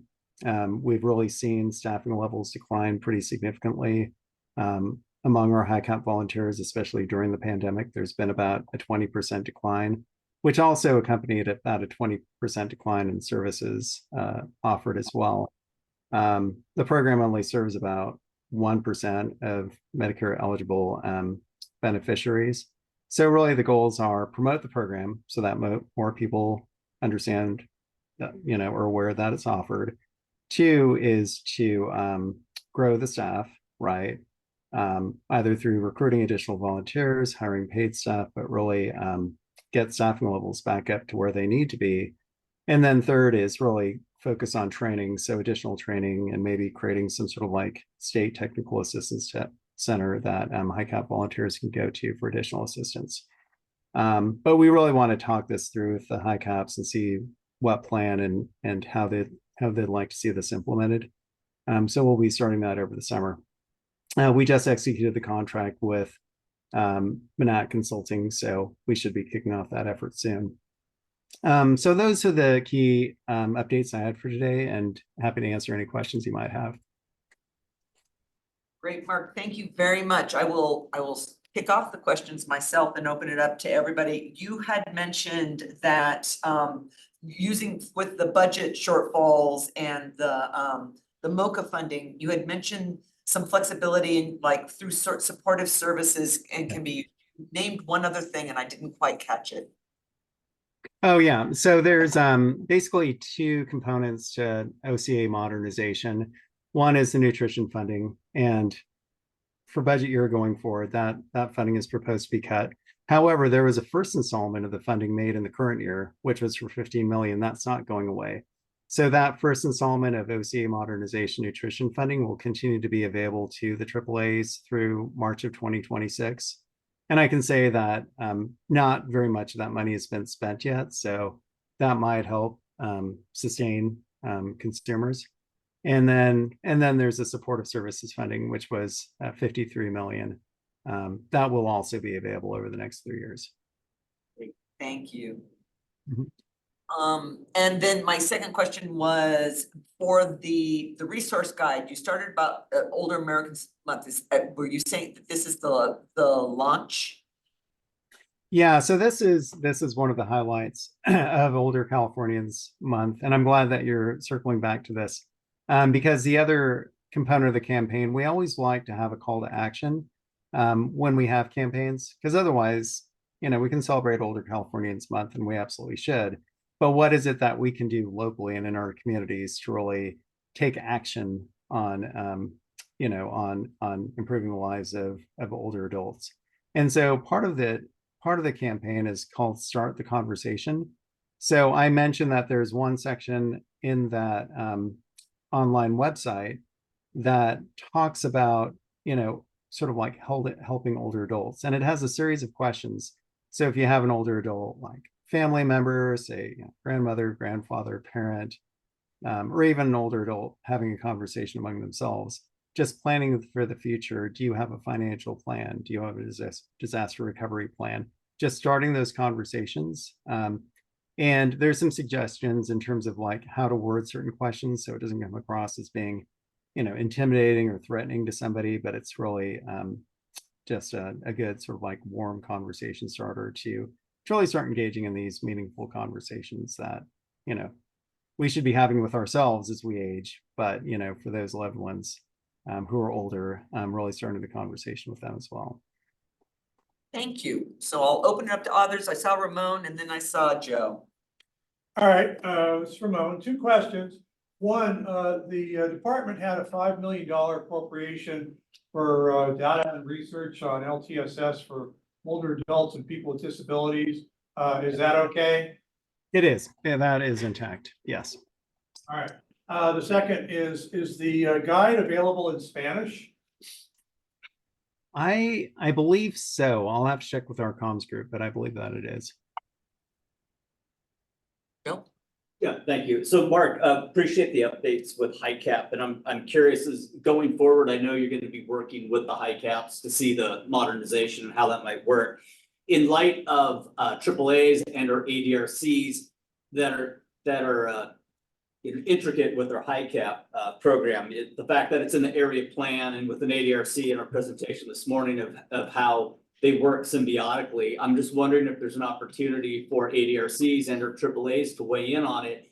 I know as a AAA and an ADRC that runs HICAP directly, if there's major changes in it, it's critical for me to understand that to effectively manage my program at home.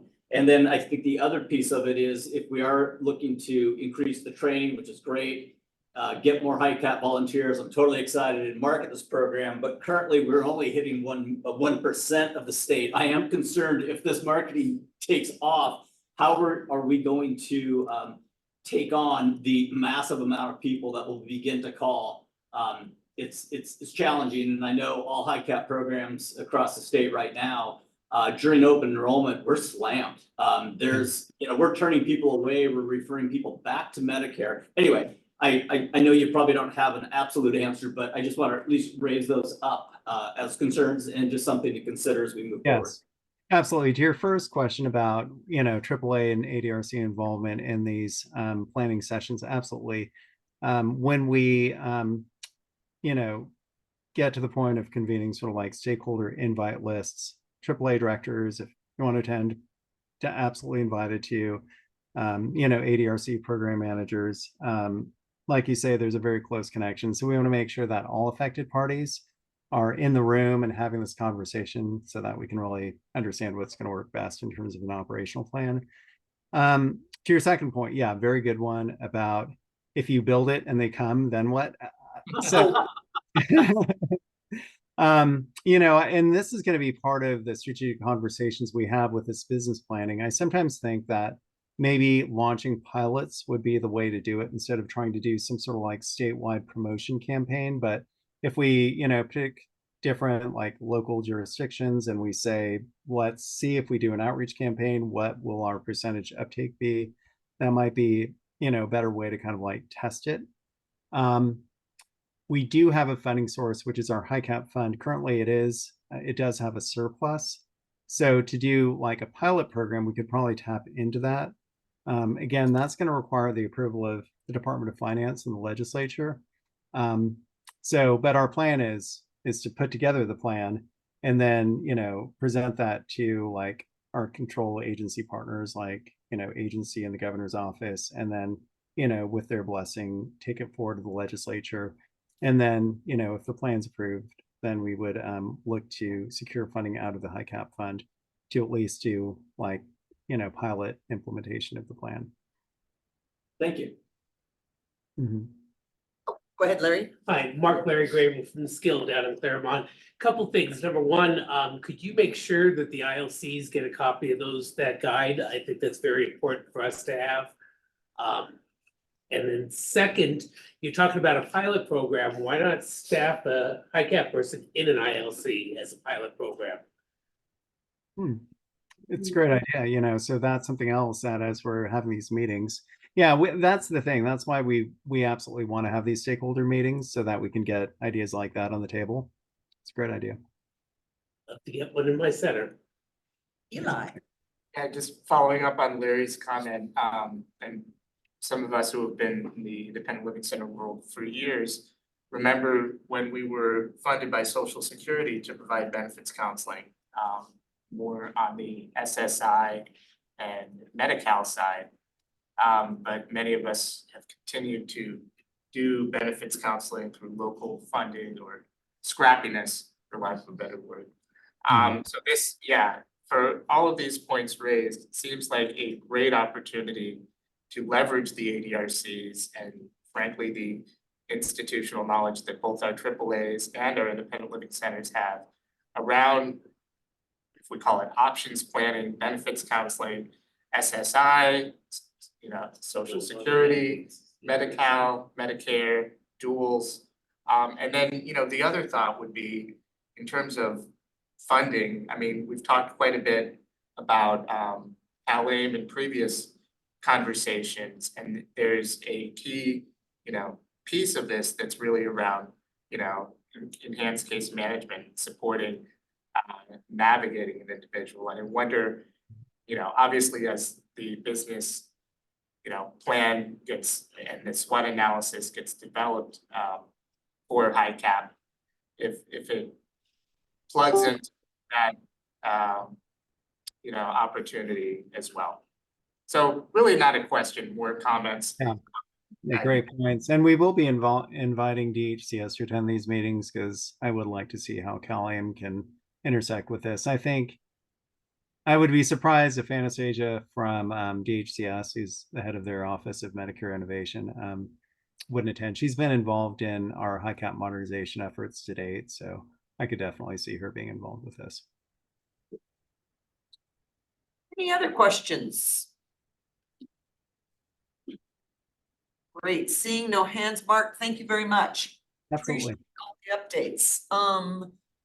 Amanda, turning it over to you for the announcement of the new designated ADRCs and emerging. Very excited to be here to give this announcement today. So as all of you who are part of ADRC partnerships know, it takes a lot of dedication and commitment to create and develop a no wrong door system locally for serving consumers. So congratulations to those newly designated, and we have one new emerging as well. So for the newly designated, we have Butte and Glenn counties, and Joe is here today. Very excited. Central Coast ADRC, congratulations, consisting of San Luis Obispo and Santa Barbara counties. And then North Coast ADRC, which is Humboldt County, congratulations. Imperial County ADRC, I don't know if Letty is on, but congratulations there to that partnership. San Mateo County, Sacramento County ADRC, and then Solano County ADRC. Elaine's here today. So we're also excited to announce one new emerging ADRC, and that is Santa Clara County. So more to come, but congratulations to everyone. Great. Great. Thank you so much. Turning it over to you. Okay, so we're moving to partner updates, and if I can ask our partners to actually keep it under 5 minutes, just because we're running a little bit over, that would be awesome. So the first partner update would be coming from Michael and C4A. Yes, good afternoon, everybody. It's a pleasure to be here. I'll be brief. There are a few items that are both, some are legislative, some are budget, and some are both, that I'd like to briefly mention. First of all is the bill that C4A is sponsoring. It's AB 2636, which would amend the Older Californians Act in a number of ways. Passed through appropriations yesterday. There had been concerns on the part of some folks that there would be a budget impact of that bill. So we did rewrite it, and it seems to have passed through appropriations. So that's good news. And then we also have had good discussions with the authors and the sponsors of SB 1249, and we've made some progress. We had some issues with some of the language in that, and we're continuing discussions related to that bill. We continue to be concerned about ADRC funding going forward, and have made a request, just to remind everyone, of $26 million for this year and $52 million for next year. Well, we continue to believe that kind of funding level is necessary to fully build out the ADRC system. However, we recognize that given the budget, particularly the mayor, the governor's revised, that kind of new money would be extremely difficult to obtain. So we're realistic about that. Nevertheless, it does remain a priority over time. And then finally, regarding Mark had mentioned the MOCA, the Older Californians Act, nutrition funding reduction of 111 million over 3 years. We are very concerned about that going forward, because the essence of that funding was to deal with the fiscal cliff that existed when federal money for nutrition that we obtained during the pandemic ended. And so, we had built that in to be able to try to maintain a level of meal provision that matched or closely matched what we were able to achieve during the pandemic.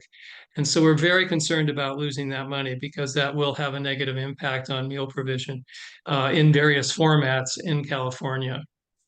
So that's it. I think I got within 5 minutes.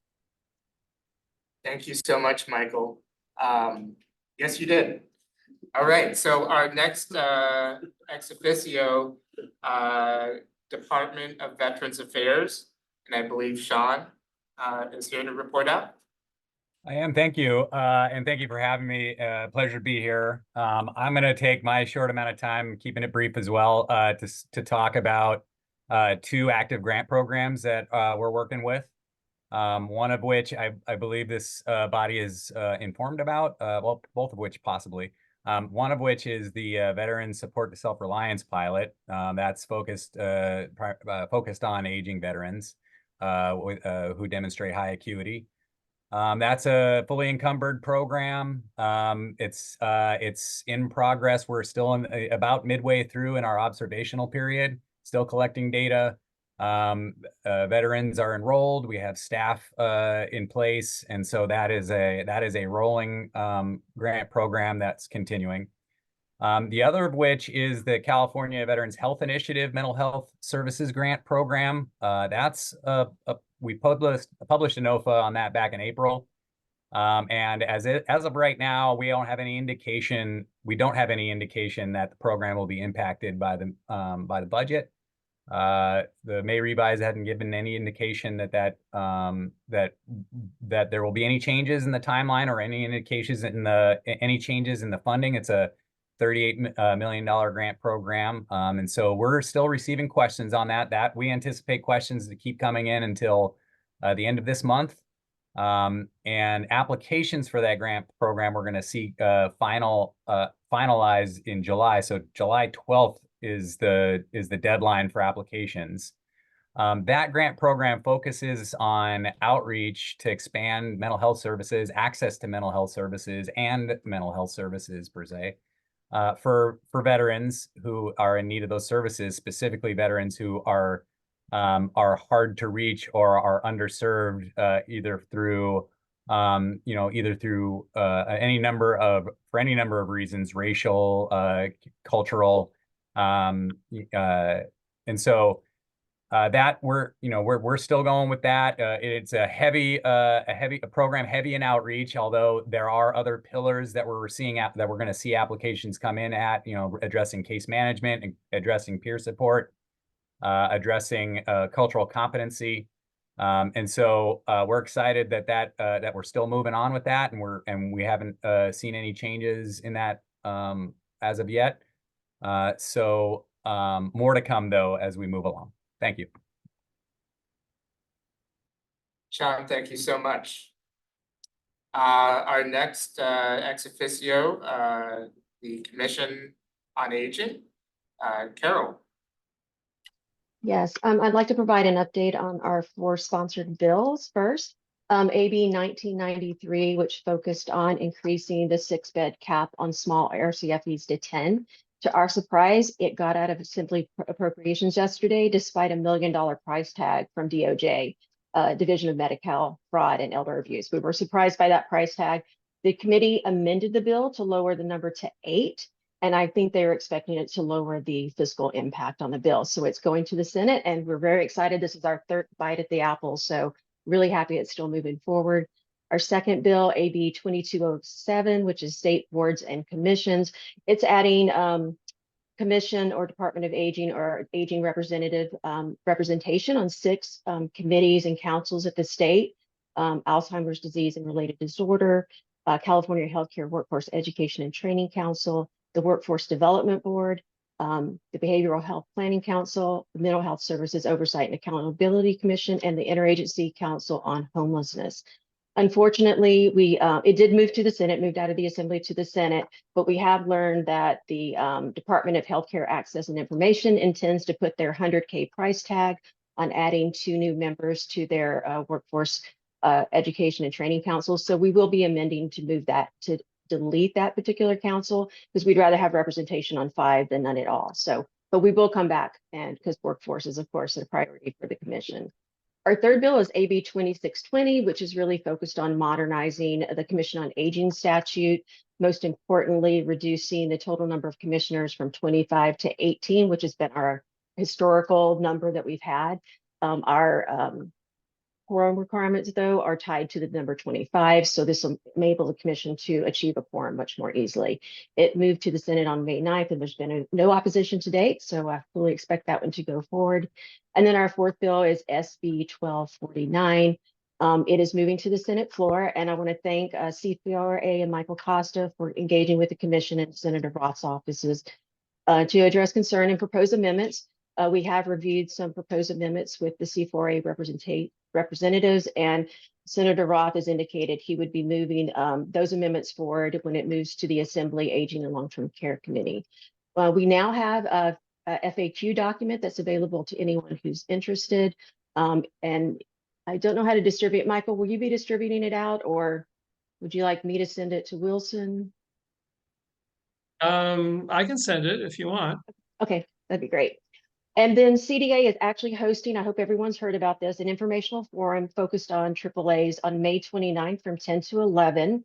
They're going to focus on the evolving demographics of aging populations, help us understand the fundamental programs outlined in the Older Americans Act, and understand the interstate funding formula, as well as how these funding formulas are developed. So I encourage everyone to attend to learn more.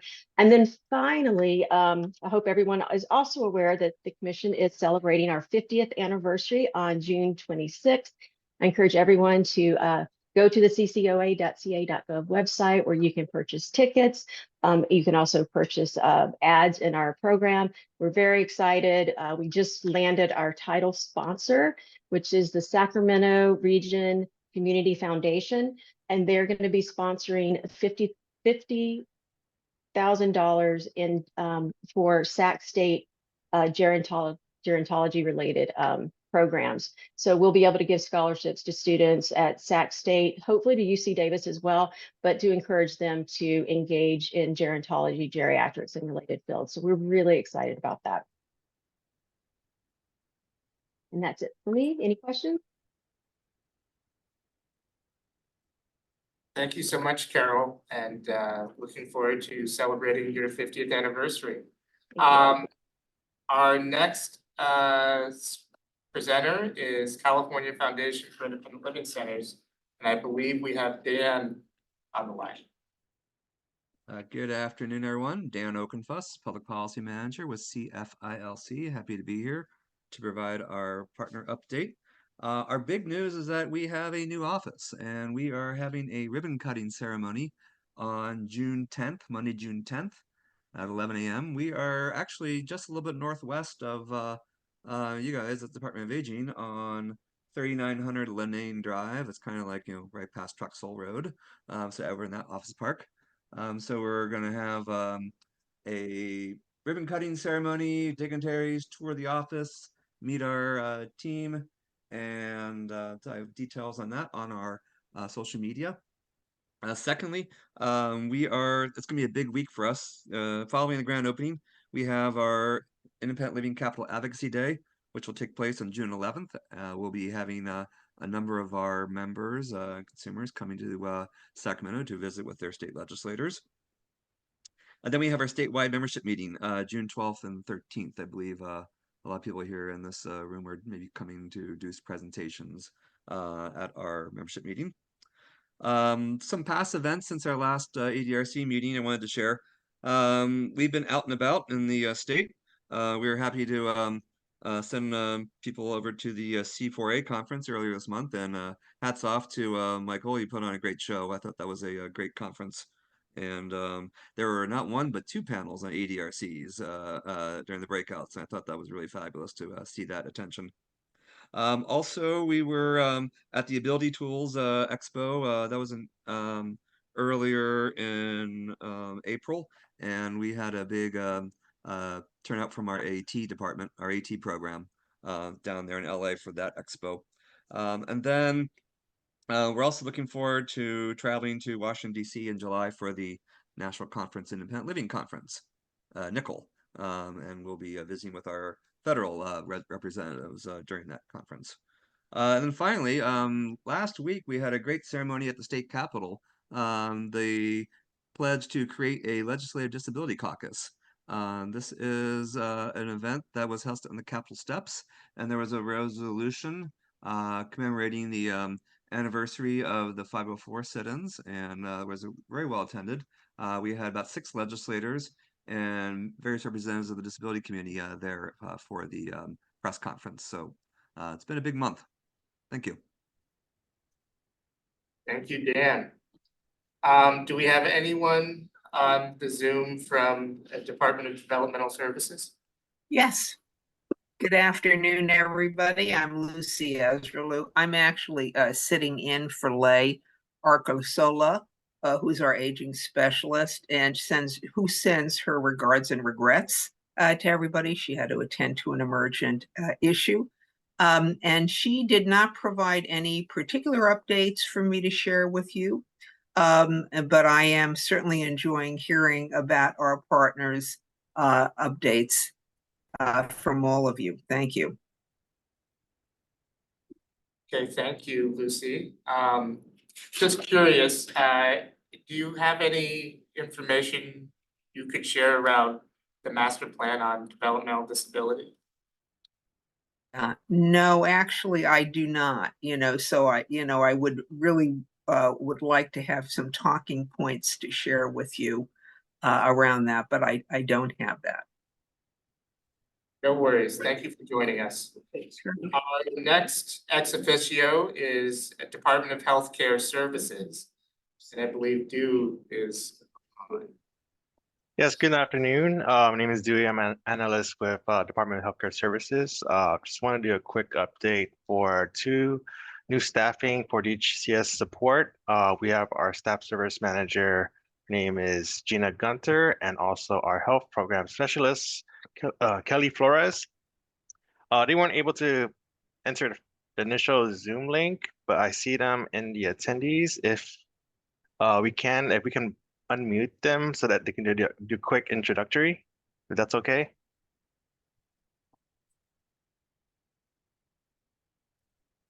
I'll defer to our tech team. Okay. Tech You'd be able to speak. Hi, can you guys hear me? Yes. Yeah. Hi, good afternoon. I'm Gina Gunther. I am the unit chief within DHCS. I'm in the HCBS program policy unit. I will be overseeing the CCT work, so super excited to be here.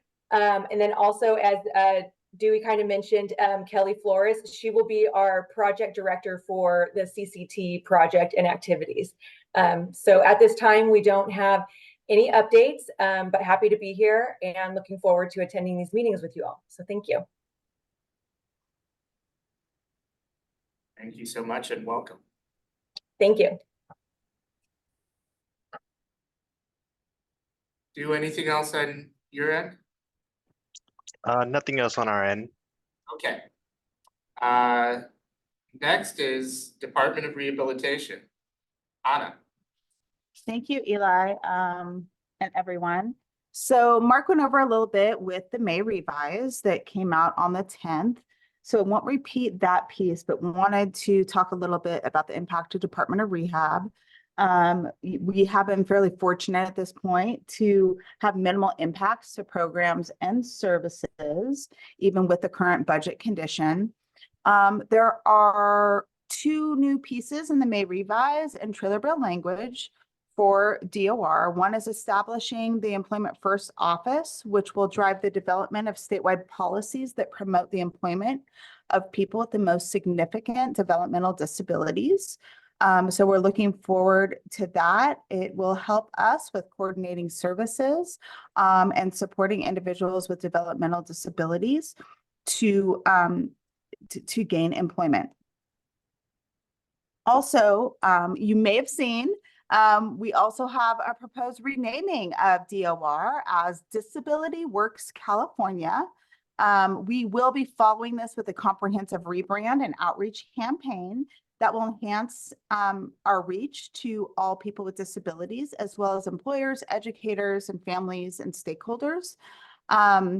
The new name is really designed for us to resonate with the diverse spectrum of consumers, people with disabilities, and kind of bring together the culture, disability culture, perspectives, and lived experience within the disability community, as well as with employers across the different sectors, and including education and businesses. So those are the 2 new pieces for DOR in the budget. We also have our voice options program that's still included in the budget, which would allow DOR to continue to administer the voice options program that provides speech generating software and devices to individuals with speech disabilities. I will say on the state budget, though, there are a couple pieces that will be impacting departments, including DOR, or we anticipate to, and that is the vacant positions, funding reduction, and elimination of positions. So part of the solution to the state budget is to reduce departments' budgets through basically sweeping up of vacant positions. So once those positions are swept up, they will no longer, it'd be an ongoing solution. So I think the state is looking to eliminate approximately 10,000 positions starting in 2025, 2026 and ongoing across all departments. Also, we anticipate an ongoing reduction to state operations. The proposal is an across the board reduction to state operations by approximately 7.95% beginning in 24-25 to nearly all department budgets. And again, we don't really know what that will look like, but anticipate that we will have impacts from those. We have released our traumatic brain injury request for applications. Those applications closed May 6th. We are looking to award up to 12 TBI states throughout California, and we will be posting our intent to award on June 21st. We've aligned some of the services with ADRC type of services, and we're hoping that those of you that are ADRCs will be working with your local TBI program that are awarded funding. So we also just did an assistive technology request for interest to provide the opportunity for organizations to provide input on the scope of work for the California's assistive technology program funded through federal AT Act funding. And the input that we gained from that request for interest or information will help inform our contracting strategies moving forward. I also wanted to mention our voice options program and that we have multiple regions in California where we're really looking to build the capacity of providers to provide more services to individuals with speech disabilities. So I'm not going to go through all of them right now because of time, but if you're interested in this program and how you can help build the capacity to increase access to services for people with speech disability of any age, please reach out. I'd be happy to talk with you on strategies that we can use to increase access to services. Lastly, I wanted to make sure to mention briefly our California Housing Services Partnership Accelerator. This I've mentioned in the past. This is a partnership between Health and Human Services Agency, Department of Healthcare Services, Social Services, Department of Aging, DOR, to really look at how we can work to roll out and increase access to the CalAIM 1115 demonstration and 1950 waivers that provide supportive housing services to people with disabilities and older adults. So we applied for technical assistance opportunity through the Administration on Community Living, and we're one of the states that was awarded it. And we're really trying to do a couple of things: deepen and expand cross-sector partnership at the state and local level to better leverage collective resources to meet the health and housing needs of older adults and individuals with disabilities at risk of or currently experiencing homelessness, and increasing the understanding of unmet needs around housing and services to increase the opportunity to better align those health and housing services both at the state and local level. So we're looking to deepen the alignment between health and housing sectors. We're looking to build the capacity of provider networks such as ADRCs and extended partners. We're looking to enhance data collection and integration and support individuals to also transition from institutional settings to stable housing. So this is an opportunity to bring together CalAIM, managed care, public housing authorities, housing developers, housing service providers, the continuums of care for homelessness services, as well as disability and aging network providers. How can we work collectively to better increase access to housing services and supports that will reduce homelessness or eliminate homelessness in California, if I would be so bold. So that's all for that, but we have reached out to some of the independent living centers, for example, and the work is ongoing, but we're really hoping to build that capacity for cross-system coordination. And I'll leave it at that because I'm probably way over time. Thank you so much, Anna. And just very quickly, if our ADRC or independent living centers interested in getting connected with that program, do we reach out to you? Yeah, I'd be a great contact. I can get you looped in. And so far we have CalLife in South Central LA and SVILC, an emerging ADRC partner for Santa Clara, that we're looping into an advisory committee to provide some input, but we will be bringing our partners together soon. So please reach out if you're interested. Awesome. Thank you so much. And our last but always not least, ex officio State Independent Living Council. I believe Allison is with us. Hi, everyone. I'm Allison Veramontes Non. Thank you so much for giving me a couple minutes. Just very brief updates. We have our full council meeting on June 4th to the 5th. It'll be virtual by Zoom. More information can be found on our website. Additionally, our 2025 to 2027 spill is being finalized by the Independent Living Network and will be submitted to ACL for approval at the end of June. Additionally, we are anticipating vacancies in membership for early fall 2024. So anyone interested can reach out to me or the Silk, any of our Silk staff, myself or Carrie, for more information. We are seeking people with disabilities or family members, caregivers, or those who work directly with people with disabilities who do not work for a state agency or independent living center, who can represent any of the following categories: tribal member, veteran, intellectual developmental disability, deaf or hard of hearing, or who reside in a primarily rural part of the state, specifically far northeast, eastern mountain region, and Central Valley.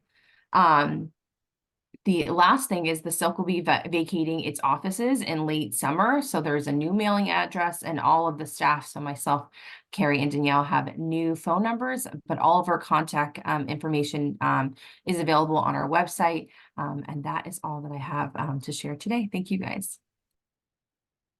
Thank you so much, Allison. And I'm sorry, we really don't have time for questions, but thank you for the report outs. And we are going to move to our next item. So I will turn it over to Wilson to talk a little bit about the committee charter and the changes and the work group meeting cadence, as well as updating the committee meeting calendar. Yes, Wilson, CDA. So the committee received a copy of the charter with the proposed revisions. And so there's 3 areas that we're proposing to revise. One is changing the frequency of the committee meetings to quarterly, beginning in July of 2024. Right now, it's currently on every 2 months. And the quarterly change will align with our other stakeholder advisory committees and boards that we currently have with CDA.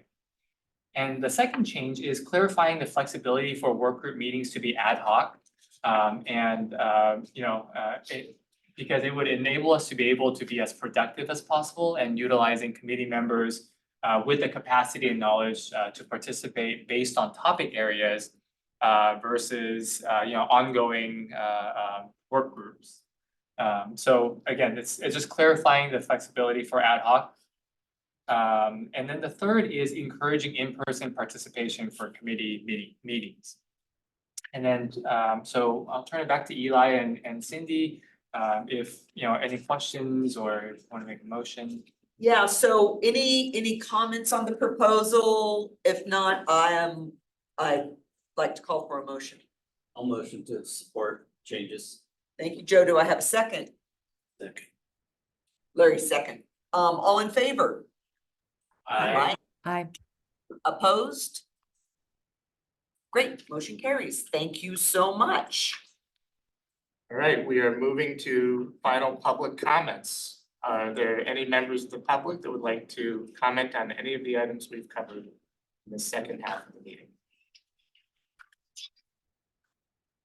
We're gonna dance to Larry's ringer. I like the song. All right, going once, going twice. Don't see any hands.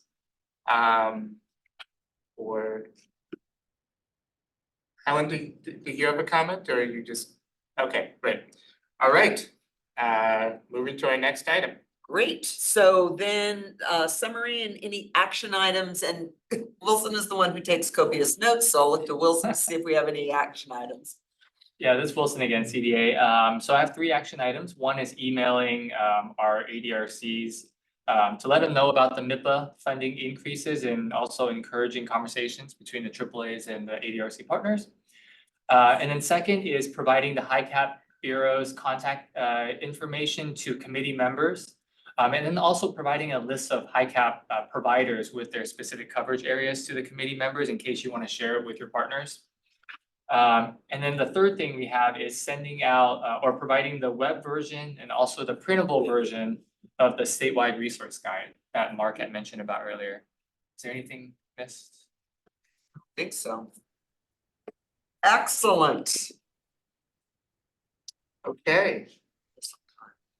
Our next meeting is July 19th. Did this time frame 10 to 12:30? This is a kind of general thumbs up, thumbs sideways, or thumbs down question for our advisory committee. Did this revised time frame work? Thumbs up, thumbs sideways, or some thumbs down? Okay, saying thumbs up. So we will plan to stick to that. And as always, encourage in-person attendance. Everyone loves Sacramento in the middle of July, so join us. And certainly looking to encourage you, if you have specific input on agenda items you would like us to cover, reach out to Wilson and team, or Cindy and I, and we'll be happy to include that. Sacramento in July is better than El Centro in July. Great. This is where they come to vacation. So then can I have a motion to adjourn? I move. This is Helen, I'll second. Second, Bill moved, and all in favor? Aye. Oh, wait, pause. Carol, I see your hand up. Let me finish the motion and then I will get to your question. So all in favor, I heard aye. Opposed? Motion carries. Carol, do you have a question? Do you mean Carol Swartzlander? No, Carol. I actually no, I was just putting thumbs up for good timing for the next meeting. Perfect. Thank you. Hit Okay, the wrong thing. that's okay. I hit the wrong thing all the time, so. Okay, with that, we've got a motion to adjourn. We will see you all on July 9th. Thank you. Thanks. It only Bye, took me- everybody. Bye.